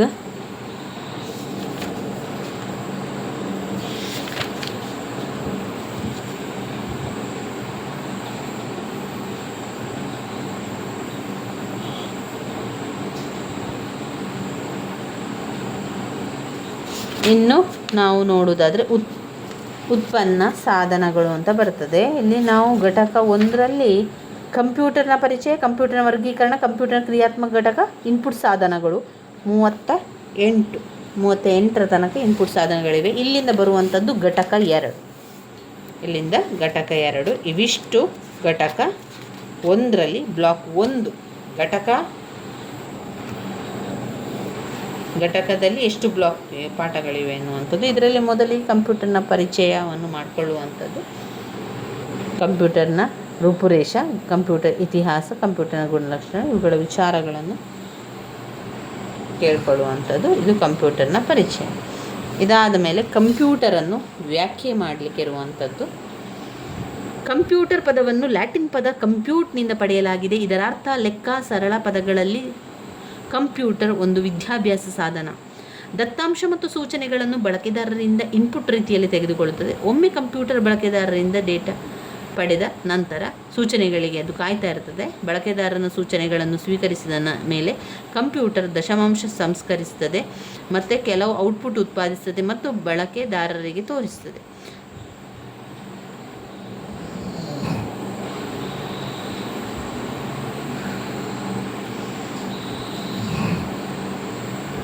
ಇನ್ನು ಯಂತ್ರಾಂಶ ಮತ್ತು ತಂತ್ರಾಂಶಗಳನ್ನು ಅದರಲ್ಲಿ ಕಾಣ್ಬೋದಾಗಿದೆ.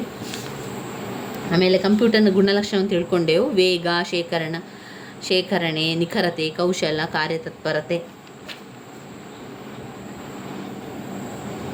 ಇದಾದ ಮೇಲೆ ಅಬಕಾಸ್ನ ಬಗ್ಗೆ, ಬ್ಲೇಸ್ ಪಾಸ್ಕಲ್ ಅವರ ಬಗ್ಗೆ, ಚಾರ್ಲ್ಸ್ ಕ್ಯಾಬೇಜ್ ಅವರ ಬಗ್ಗೆ, ಇವರೆಲ್ಲ ಬಗ್ಗೆ ಸ್ವಲ್ಪ ವಿಚಾರಗಳನ್ನು ಬರೆಯುವಂಥದ್ದು ಕಂಪ್ಯೂಟರ್ ತಲೆಮಾರು.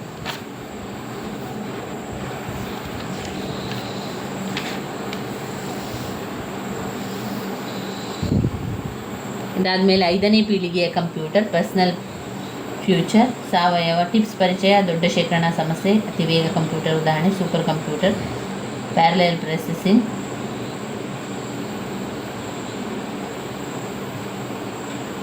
ಐದನೆಯ ಪೀಳಿಗೆಯ ಕಂಪ್ಯೂಟರ್ ಕೃತಕ ಬುದ್ಧಿಮತ್ತೆ, ರೋಬೋಟಿಕ್ ಆಗಿರುವಂಥದ್ದು. ಇದಾದ ಮೇಲೆ ಕಂಪ್ಯೂಟರ್ನ ವರ್ಗೀಕರಣ ಇದೆ. ಅದರಲ್ಲಿ 3 ವರ್ಗೀಕರಣ ಇರುವಂಥದ್ದು. ಒಂದು ನಿರ್ಮಾಣ ಮತ್ತು ಕಾರ್ಯಾಧಾರಿತ ವರ್ಗೀಕರಣ, 2 ಅನ್ವಯಗಳನ್ನು ಆಧರಿಸಿ ವರ್ಗೀಕರಣ, ಗಾತ್ರ, ವೇಗ, ಸಾಮರ್ಥ್ಯವನ್ನು ಆಧರಿಸಿ ವರ್ಗೀಕರಣವನ್ನು ಮಾಡಿರುವಂಥದ್ದನ್ನು ಕಾಣ್ಬೋದು. ಎಲ್ಲ ಕೂಡ ನಾವು ಪಾಯಿಂಟ್ಸನ್ನು ತಿಳ್ಕೊಂಡಿದ್ದೇವೆ.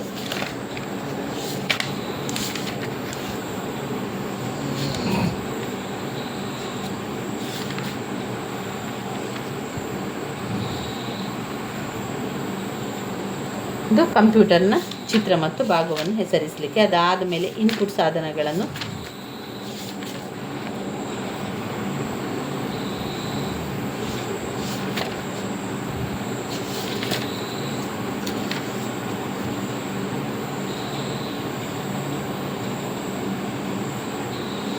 ಇವಿಷ್ಟು ಅದರಲ್ಲಿ ಇರುವಂಥದ್ದು. ಘಟಕ ಒಂದರಲ್ಲಿ ಈಗ ನಾವು ಯಾವುದೆಲ್ಲ ಓದ್ಕೊಳ್ಬೇಕು, ಯಾವುದೆಲ್ಲ ಓದ್ಕೊಂಡಿದ್ದೇವೆ. ಕಂಪ್ಯೂಟರ್ನ ವರ್ಗೀಕರಣ, ಕಂಪ್ಯೂಟರ್ನ ಗುಣಲಕ್ಷಣಗಳನ್ನು ಓದ್ಕೊಂಡಿದ್ದೇವೆ. ಕಂಪ್ಯೂಟರ್ನ ಗುಣಲಕ್ಷಣಗಳು. ಅದರ ಮೇಲೆ 2ನೇದಾಗಿ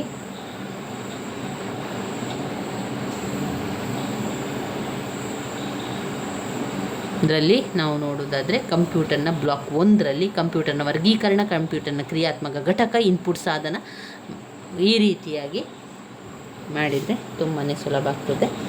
ಕಂಪ್ಯೂಟರ್ನ ವರ್ಗೀಕರಣದಲ್ಲಿ ನಾವು ನೋಡಿದರೆ ಕಂಪ್ಯೂಟರ್ನ ಕ್ರಿಯಾತ್ಮಕ ಘಟಕವನ್ನು ನೋಡಿಕೊಂಡೆವು. ಈಗ ಕಂಪ್ಯೂಟರ್ನ ಇನ್ಪುಟ್ ಸಾಧನಗಳನ್ನು ನೋಡುವ. ಇನ್ಪುಟ್ ಅಂದರೆ ನಮಗೆ ಕಣ್ಣಿಗೆ ಕಾಣುವಂಥದ್ದು, ಔಟ್ಪುಟ್ ಅಂದರೆ ಅದು ನಮಗೆ ಕಾಣದಂಥ ವಿಚಾರಗಳು. ಇದರಲ್ಲಿ ನಾವು ನೋಡೋದಾದರೆ ಕೀಲಿಮಣೆ, mouse, trackball, joystick, light pen, scanner, ಫಲಸ್, ಡಿಜಿಟಲ್ ಕ್ಯಾಮರಾ ಮತ್ತು ಸ್ಮಾರ್ಟ್ ಕಾರ್ಡ್. ಇಷ್ಟನ್ನು ಇದರಲ್ಲಿ ಓದ್ಕೊಳ್ಬೇಕು.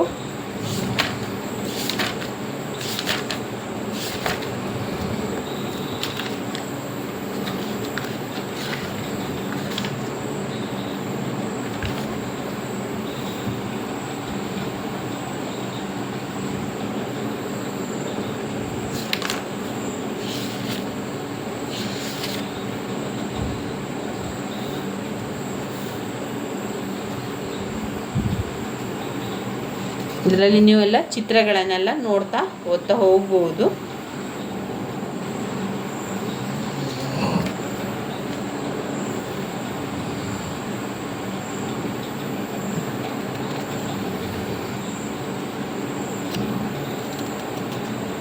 ಕಂಪ್ಯೂಟರ್ನ ಮೆಮೊರಿ, RAM, ROM.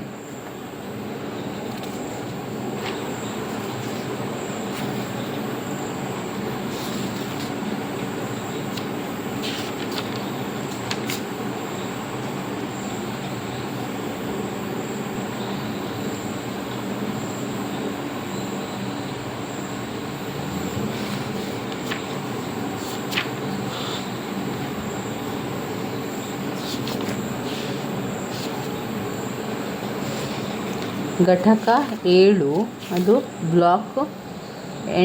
ಬ್ಲಾಕ್ 7ರ ನಂತರ ಬರುವಂಥದ್ದು. 1, 2, 3, 4 2ರಲ್ಲಿ ಘಟಕ 1, ಘಟಕ 2ರಲ್ಲಿ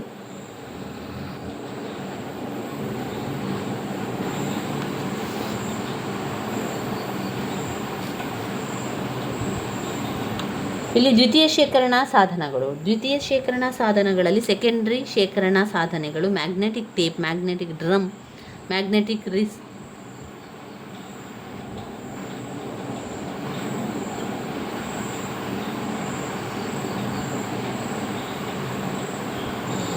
ಇವಿಷ್ಟು ಪಾಯಿಂಟ್ಸ್ಗಳು ಬರ್ತದೆ ದ್ವಿತೀಯ ಶೇಖರಣಾ ಘಟಕದಲ್ಲಿ. ದ್ವಿತೀಯ ಶೇಖರಣಾ ಘಟಕವನ್ನು ನಾವು ಮುಂದಿನ ವಿಡಿಯೋದಲ್ಲಿ ತಿಳ್ಕೊಳ್ಳುವ. ವೆರಿ ವೆರಿ ಇಂಪಾರ್ಟೆಂಟ್ ಆಗಿರುವಂತಹ ಪ್ರಶ್ನೆ, ಅದನ್ನು ಆಯ್ಕೆ ಮಾಡಿಕೊಂಡು ಓದ್ಕೊಳ್ಬೇಕು. ಇವಿಷ್ಟು ವಿಚಾರಗಳು ಇದರಲ್ಲೇ ಆಯಿತು. ಇನ್ನು ನಾವು ನೋಡುವುದಾದರೆ ಇದರಲ್ಲಿ ಪರೀಕ್ಷೆಗೆ ಬಂದಿರುವ ರೀತಿಯಲ್ಲಿ 5 ಅಂಕದ ಪ್ರಶ್ನೆ ಇಕೊಳ್ಳಿ ನೋಡಿ. ಇದು ಹಳೆಯ ಪ್ರಶ್ನೆ ಪತ್ರಿಕೆಯಾಗಿರುವಂಥದ್ದು. ಹಳೆಯ ಪ್ರಶ್ನೆ ಪತ್ರಿಕೆಯಲ್ಲಿ ವಿಭಾಗ ಎ ಯಲ್ಲಿ ಏನು ಕೊಟ್ಟಿದ್ದಾರೆ, ಅವರು ಸಂಪೂರ್ಣವಾಗಿ ಎ ಯಲ್ಲಿ ಕಂಪ್ಯೂಟರ್ನ ಇತಿಹಾಸವನ್ನು ಬರೀಲಿಕ್ಕೆ ಯಾವುದೇ 3 ಇನ್ಪುಟ್ ಸಾಧನವನ್ನು ವಿವರಿಸಿ, ಸಂಕ್ಷಿಪ್ತವಾಗಿ ಕಂಪ್ಯೂಟರ್ ಮೆಮೊರಿ ವಿವರಿಸಿ, ಕಂಪೈಲರ್ ಮತ್ತು ಇಂಟರ್ಪ್ರಿಟರನ್ನು ವಿವರಿಸಲಿಕ್ಕೆ ಇರುವಂಥದ್ದು.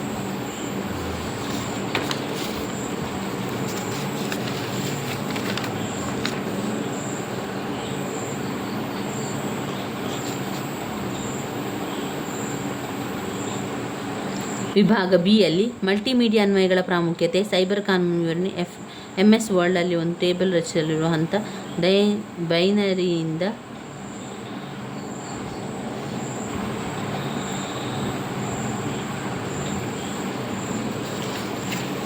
ಅದಾದ ಮೇಲೆ ವಿಭಾಗ ಸಿ ನೆಟ್ವರ್ಕಿಂಗ್ ಟೆಪಾಲಜಿ, ಗಾತ್ರ, ವೇಗ, ಸಾಮರ್ಥ್ಯ ಆಧರಿಸಿ ಕಂಪ್ಯೂಟರ್ ವರ್ಗೀಕರಣ, ರೇಖಾಚಿತ್ರದ ಜೊತೆಗೆ ಡಿಜಿಟಲ್ ಕಂಪ್ಯೂಟರ್ನ ಕ್ರಿಯಾತ್ಮಕ ಘಟಕ, DOS, explain internal and external DOS commands, DOS ಅಂತಾರೆ, ಆಂತರಿಕ ಮತ್ತು ಬಾಹ್ಯ ಡಾಸ್ ಆದೇಶಗಳನ್ನು ವಿವರಿಸಿ ಎನ್ನುವಂಥ ಪ್ರಶ್ನೆ ಪತ್ರಿಕೆ ಇದೆ.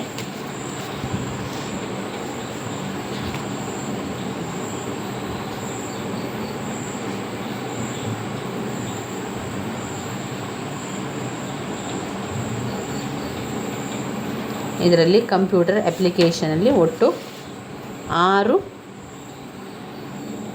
ತಲೆಮಾರುಗಳು ಇರುವಂಥದ್ದನ್ನು ಕಾಣ್ಬೋದು. ಅಂದರೆ ಬ್ಲಾಕ್ 4, 1, 2, 3, 4 ಅಂತ ಕೊಟ್ಟಿದ್ದಾರೆ. ಅದರಲ್ಲಿ ಕಂಪ್ಯೂಟರ್ ಕ್ರಿಯಾತ್ಮಕ ಘಟಕ, ಕಂಪ್ಯೂಟರ್ ವರ್ಗೀಕರಣ, ಕಂಪ್ಯೂಟರ್ ಸಾಧನಗಳು, ಕಂಪ್ಯೂಟರ್ ಆಪರೇಟಿಂಗ್ ಸಿಸ್ಟಮ್, ಡಿಸ್ಕ್ ಕಾರ್ಯಾಚರಣೆ ವ್ಯವಸ್ಥೆ, MS ವಿಂಡೋಸ್,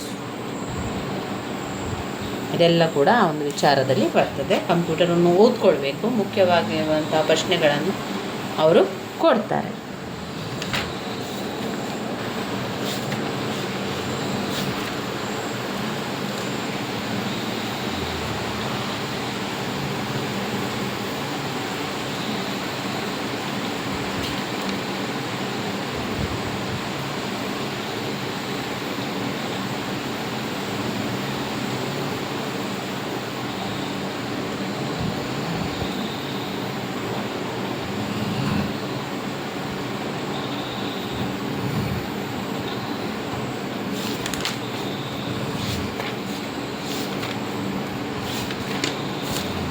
ಚಿತ್ರವನ್ನು ನೀವು ಮಾಡಬೇಕಾದ್ರೆ ನೀವು ಉತ್ತರ ಪತ್ರಿಕೆಯಲ್ಲಿ ಸಂಪೂರ್ಣವಾಗಿ ಒಂದು ಉತ್ತರ ಪತ್ರಿಕೆಯ ಸಂಪೂರ್ಣ 1 ಪೇಜನ್ನು ಚಿತ್ರಕ್ಕಾಗಿ ಬಳಸ್ಕೊಳ್ಬೇಕು.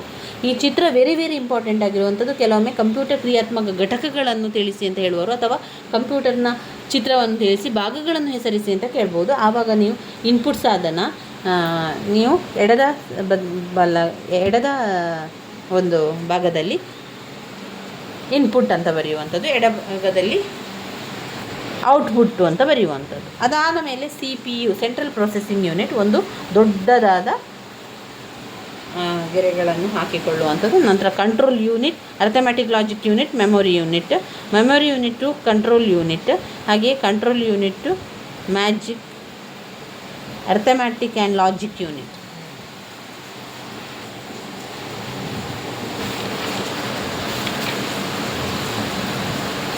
ಇವಿಷ್ಟು ಇನ್ಪುಟ್ ಘಟಕ 3ರಲ್ಲಿರುವಂಥ ವಿಚಾರಗಳು. ಇನ್ನು ಬರುವಂಥದ್ದು ಘಟಕ 4 ಇನ್ಪುಟ್ ಸಾಧನಗಳು.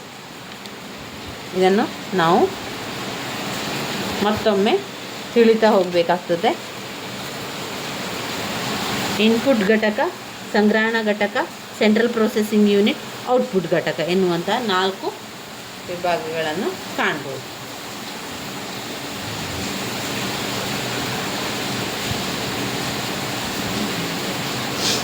ಅದರಲ್ಲಿ ನಾವು ಇನ್ಪುಟ್ ವಿವರಿಸಬೇಕು, ಔಟ್ಪುಟನ್ನು ವಿವರಿಸಬೇಕು, ಆಮೇಲೆ CPU ಅಂದರೆ ಸೆಂಟ್ರಲ್ ಪ್ರೊಸೆಸಿಂಗ್ ಯೂನಿಟ್, ಅವುಗಳನ್ನು ವಿವರಿಸುವಂಥದ್ದು. ನೋಡಿ ಇನ್ಪುಟ್ ಅವರು ಯಾವ ರೀತಿ ಕೊಟ್ಟಿದ್ದಾರೆ ಅಂತ ನಾನು ನಿಮಗೆ ಹೇಳ್ತಾ ಹೋಗ್ತೇನೆ. ಇನ್ಪುಟ್ ಘಟಕ ಯಾವುದೇ ರೀತಿಯ ಇನ್ಪುಟ್, ಉದಾಹರಣೆಗೆ ಅಕ್ಷರಗಳು, ಸಂಖ್ಯೆಗಳು, ಚಿಹ್ನೆಗಳು, ಬಣ್ಣಗಳು, ಧ್ವನಿ ಮುಂತಾದ ದತ್ತಾಂಶಗಳನ್ನು ಇನ್ಪುಟ್ ಸಾಧನಗಳ ಮೂಲಕ ಕಂಪ್ಯೂಟರ್ಗೆ ನೀಡಬಹುದು. ಸಂಕ್ಷಿಪ್ತವಾಗಿ ಹೇಳುವುದಾದರೆ ಕೆಲವು ಜನಪ್ರಿಯ ಇನ್ಪುಟ್ ಸಾಧನಗಳು ಕೀಲಿಮಣೆ, ಮೌಸ್, ಜಾಯ್ಸ್ಟಿಕ್, floppy and hard disk, punch card, optical marks,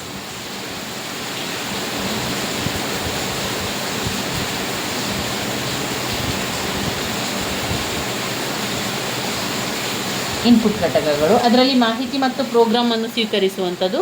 ಮಾಹಿತಿ ಮತ್ತು ಪ್ರೋಗ್ರಾಮ್ ಸ್ವೀಕರಿಸ್ತದೆ. ಇದು ದಶಮಾಂಶ ಸೂಚನೆಗಳನ್ನು ಕಂಪ್ಯೂಟರ್ ಸ್ವೀಕಾರಾರ್ಹ ರೂಪಕ್ಕೆ ಪರಿವರ್ತನೆ ಮಾಡ್ತದೆ. ಆಮೇಲೆ ಪರಿವರ್ತನೆಯಾದಂಥ ದಶಮಾಂಶಗಳನ್ನು, ಸೂಚನೆಗಳನ್ನು ಮುಂದಿನ ಸಂಸ್ಕರಣಾ ಕಾರ್ಯಕ್ಕೆ ಅದನ್ನು ಬಳಸ್ತದೆ. ಇನ್ನು ಎರಡನೆಯದು ಸಂಗ್ರಹಣಾ ಘಟಕ. ಮಾಹಿತಿ ಶೇಖರಿಸಿಡುವ ಕಾರ್ಯ ಶೇಖರಣಾ ಘಟಕವಾಗಿದೆ. ಶೇಖರಣೆ ಎಂದು ಎರಡು ವಿಧವಾಗಿದೆ: ತಾತ್ಕಾಲಿಕ ಸಂಗ್ರಹ ಮತ್ತು ಶಾಶ್ವತ ಸಂಗ್ರಹ. ಶೇಖರಣಾ ಘಟಕ ಕೆಲವೊಂದು ವಿಚಾರಗಳು: ದತ್ತಾಂಶ ಮತ್ತು ಪ್ರೋಗ್ರಾಮ್ಗಳನ್ನು ಸಂಗ್ರಹಿಸುವುದು, ಪ್ರಕ್ರಿಯೆಯ ಮಧ್ಯಂತರ ಫಲಿತಾಂಶವನ್ನು ಸಂಗ್ರಹಿಸುವುದು, ಪ್ರಕ್ರಿಯೆಯ ಅಂತಿಮ ಫಲಿತಾಂಶಗಳು ಔಟ್ಪುಟ್ ಘಟಕದಿಂದ ಹಾದು ಹೋಗುವ ಮೊದಲು ಅದರಲ್ಲಿ ಸಂಗ್ರಹಿಸುವಂಥದ್ದಾಗಿದೆ.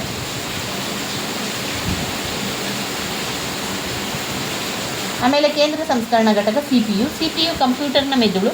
ಪ್ರಾಥಮಿಕ ಕಾರ್ಯ ಅಂತ ಹೇಳಿದರೆ ಅದು ಕೆಲಸವನ್ನು ಮಾಡ್ತದೆ. ಅಷ್ಟೇ ಅಲ್ಲದೆ ಏನು ಮಾಡ್ತದೆ, ಅದರ ಜೊತೆಗೆ ಸಿ ಪಿ ಯು ಏನೆಲ್ಲ ಕೆಲಸಗಳನ್ನು ಮಾಡ್ತದೆ: ಘಟಕಗಳ ಸ್ಮೃತಿ, ಇನ್ಪುಟ್ ಸಾಧನಗಳ ಕಾರ್ಯಾಚರಣೆಯನ್ನು ನಿಯಂತ್ರಿಸುತ್ತದೆ. ಅದರ ಪ್ರಮುಖ ವಿಧಾನಗಳು: ಅಂಕಗಣಿತ ಮತ್ತು ತರ್ಕಶಾಸ್ತ್ರ ಘಟಕ, ನಿಯಂತ್ರಣ ಘಟಕ. ಅಂಕಗಣಿತ ಮತ್ತು ತರ್ಕಶಾಸ್ತ್ರ ಘಟಕ ಅಂಕಗಣಿತೀಯ ಮತ್ತು ತರ್ಕ ಕಾರ್ಯಗಳಾದ ಸಂಕಲನ, ವ್ಯವಕಲನ, ಗುಣಾಕಾರ, ಭಾಗಾಕಾರ, ಏರಿಕೆ, ಇಳಿಕೆ, ಎಡ, ಬಲ ಮುಂತಾದವನ್ನು ತೋರಿಸುವಂಥದ್ದು. ಕಂಪ್ಯೂಟರ್ ಯೂನಿಟ್, ನಿಯಂತ್ರಣ ಘಟಕ. ಎಲ್ಲ ಥರದ ಘಟಕಗಳಾದ ಮೆಮೊರಿ ಘಟಕ, ಇನ್ಪುಟ್ ಔಟ್ಪುಟ್ ಸಾಧನಗಳ ಘಟಕ ಇರುವಂಥದ್ದನ್ನು ಕಾಣ್ಬೋದು. ಅಂಕಗಣಿತ ತರ್ಕಶಾಸ್ತ್ರ ಘಟಕ ALU. ಕಂಟ್ರೋಲ್ ಯೂನಿಟ್, ನಿಯಂತ್ರಣ ಘಟಕ. ಎಲ್ಲ ಥರದ ಘಟಕಗಳಾದ ಮೆಮೊರಿ ಘಟಕ ಇನ್ಪುಟ್ ಮತ್ತು ಔಟ್ಪುಟ್ ಉಪಕರಣಗಳ ಚಟುವಟಿಕೆಗಳನ್ನು ನಿಯಂತ್ರಿಸುತ್ತದೆ ಮತ್ತು ಒಂದಕ್ಕೊಂದು ಸಹಕರಿಸುವಂತೆ ನೋಡಿಕೊಳ್ತದೆ. ಅದು ಕಂಪ್ಯೂಟರ್ನ ನರಮಂಡಲಕ್ಕೆ ವರ್ತಿಸುತ್ತದೆ ಮತ್ತು ನರಮಂಡಲವನ್ನು ವರ್ತಿಸ್ತದೆ. ಅಷ್ಟೇ ಅಲ್ಲದೆ ಅದೇನು ಮಾಡ್ತದೆ, ಕಂಟ್ರೋಲ್ ಯೂನಿಟ್ ಎಲ್ಲವನ್ನು ಕಂಟ್ರೋಲ್ ಮಾಡುವಂಥದ್ದು. ಕಂಪ್ಯೂಟರ್ನ ವ್ಯವಸ್ಥೆಯನ್ನು ನೋಡಿಕೊಳ್ತದೆ. ಇದು ಮೆಮೊರಿಯಲ್ಲಿ ಸಂಗ್ರಹಿಸಲಾದ ಸೂಚನೆಗಳನ್ನು ಪಡೆದು ಅವುಗಳನ್ನು ಡಿಕೋಡ್ ಮಾಡಿ ನಿಗದಿತ ಕೆಲಸಗಳನ್ನು ಇತರ ಘಟಕಗಳು ನಿರ್ವಹಿಸಲು ನಿರ್ದೇಶಿಸುತ್ತದೆ ಮತ್ತು ಮೆಮೊರಿ ಬಾಹ್ಯ ಸಾಧನಗಳ ನಡುವೆ ಡೇಟಾ ವರ್ಗಾವಣೆ ನಿರ್ವಹಿಸುತ್ತದೆ.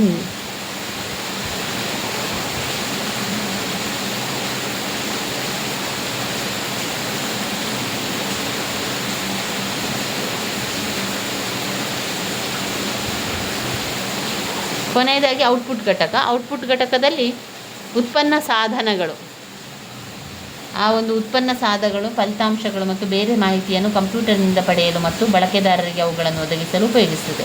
ಕಂಪ್ಯೂಟರ್ ಮಾಹಿತಿಯನ್ನು ಬೈನರಿ ರೂಪದಲ್ಲಿ ಔಟ್ಪುಟ್ ಸಾಧನಕ್ಕೆ ಕಳುಹಿಸುತ್ತದೆ. ಕೆಲವು ಜನಪ್ರಿಯ ಔಟ್ಪುಟ್ ಘಟಕಗಳು ದರ್ಶಕ ಘಟಕ, ಪ್ರಿಂಟರ್, ಪ್ಲಾಟರ್ ಇತ್ಯಾದಿ ಕೆಲವು ಕಾರ್ಯಗಳನ್ನು ಇದು ಒಂದು ಔಟ್ಪುಟ್ ಘಟಕ ನಿರ್ವಹಿಸುತ್ತದೆ. ಒಂದು ಕಂಪ್ಯೂಟರ್ ನಿರ್ಮಾಣದ ಫಲಿತಾಂಶಗಳನ್ನು ಕೋಡೆಡ್ ರೂಪದಲ್ಲಿ ಸ್ವೀಕರಿಸುತ್ತದೆ. ಕೋಡೆಡ್ ಫಲಿತಾಂಶಗಳನ್ನು ಮಾನವ ಸ್ವೀಕಾರಾರ್ಹ ರಚನೆಗೆ ಪರಿವರ್ತಿಸುತ್ತದೆ. ಪರಿವರ್ತನೆ ಫಲಿತಾಂಶಗಳನ್ನು ಹೊರಗಿನ ಪ್ರಪಂಚಕ್ಕೆ ಪೂರೈಸುತ್ತದೆ. ಇವಿಷ್ಟು ವಿಚಾರಗಳು ಅದರಲ್ಲಿ ಬರ್ತದೆ. ಇನ್ಪುಟ್ ಸಾಧನಗಳನ್ನು ಈಗಾಗಲೇ ತಿಳ್ಕೊಂಡೆವು ನಾವು. ಅದರಲ್ಲಿ ಚಿತ್ರಗಳನ್ನು ಮಾಡಲಿಕ್ಕೆ ನಿಮಗೆ ಸಾಧ್ಯ ಅಂತ ಆದರೆ ಉತ್ತರ ಪತ್ರಿಕೆಯಲ್ಲಿ ಚಿತ್ರಗಳನ್ನು ಬರೆದು ನಂತರ ಪ್ರಶ್ನೆಗಳಿಗೆ ಉತ್ತರಿಸಬೇಕಾಗಿರುವಂಥದ್ದು ಇನ್ಪುಟ್ ಸಾಧನಗಳಲ್ಲಿ.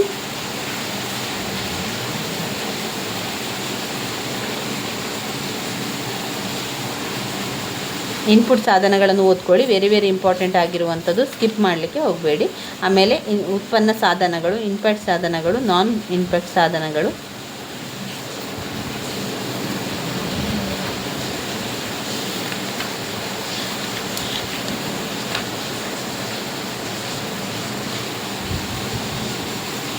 ಇಲ್ಲಿ ದ್ವಿತೀಯ ಶೇಖರಣಾ ಘಟಕ ಅದನ್ನು ಓದ್ಕೊಳ್ಳಿ. ವೆರಿ ಇಂಪಾರ್ಟೆಂಟ್ ಆಗಿರುವಂಥದ್ದು. ಆದಷ್ಟು ಇಲ್ಲೇ ಪಾಯಿಂಟ್ಸ್ಗಳಿದೆ, ಅದನ್ನು ನೋಡ್ಕೊಳ್ಬೇಕು.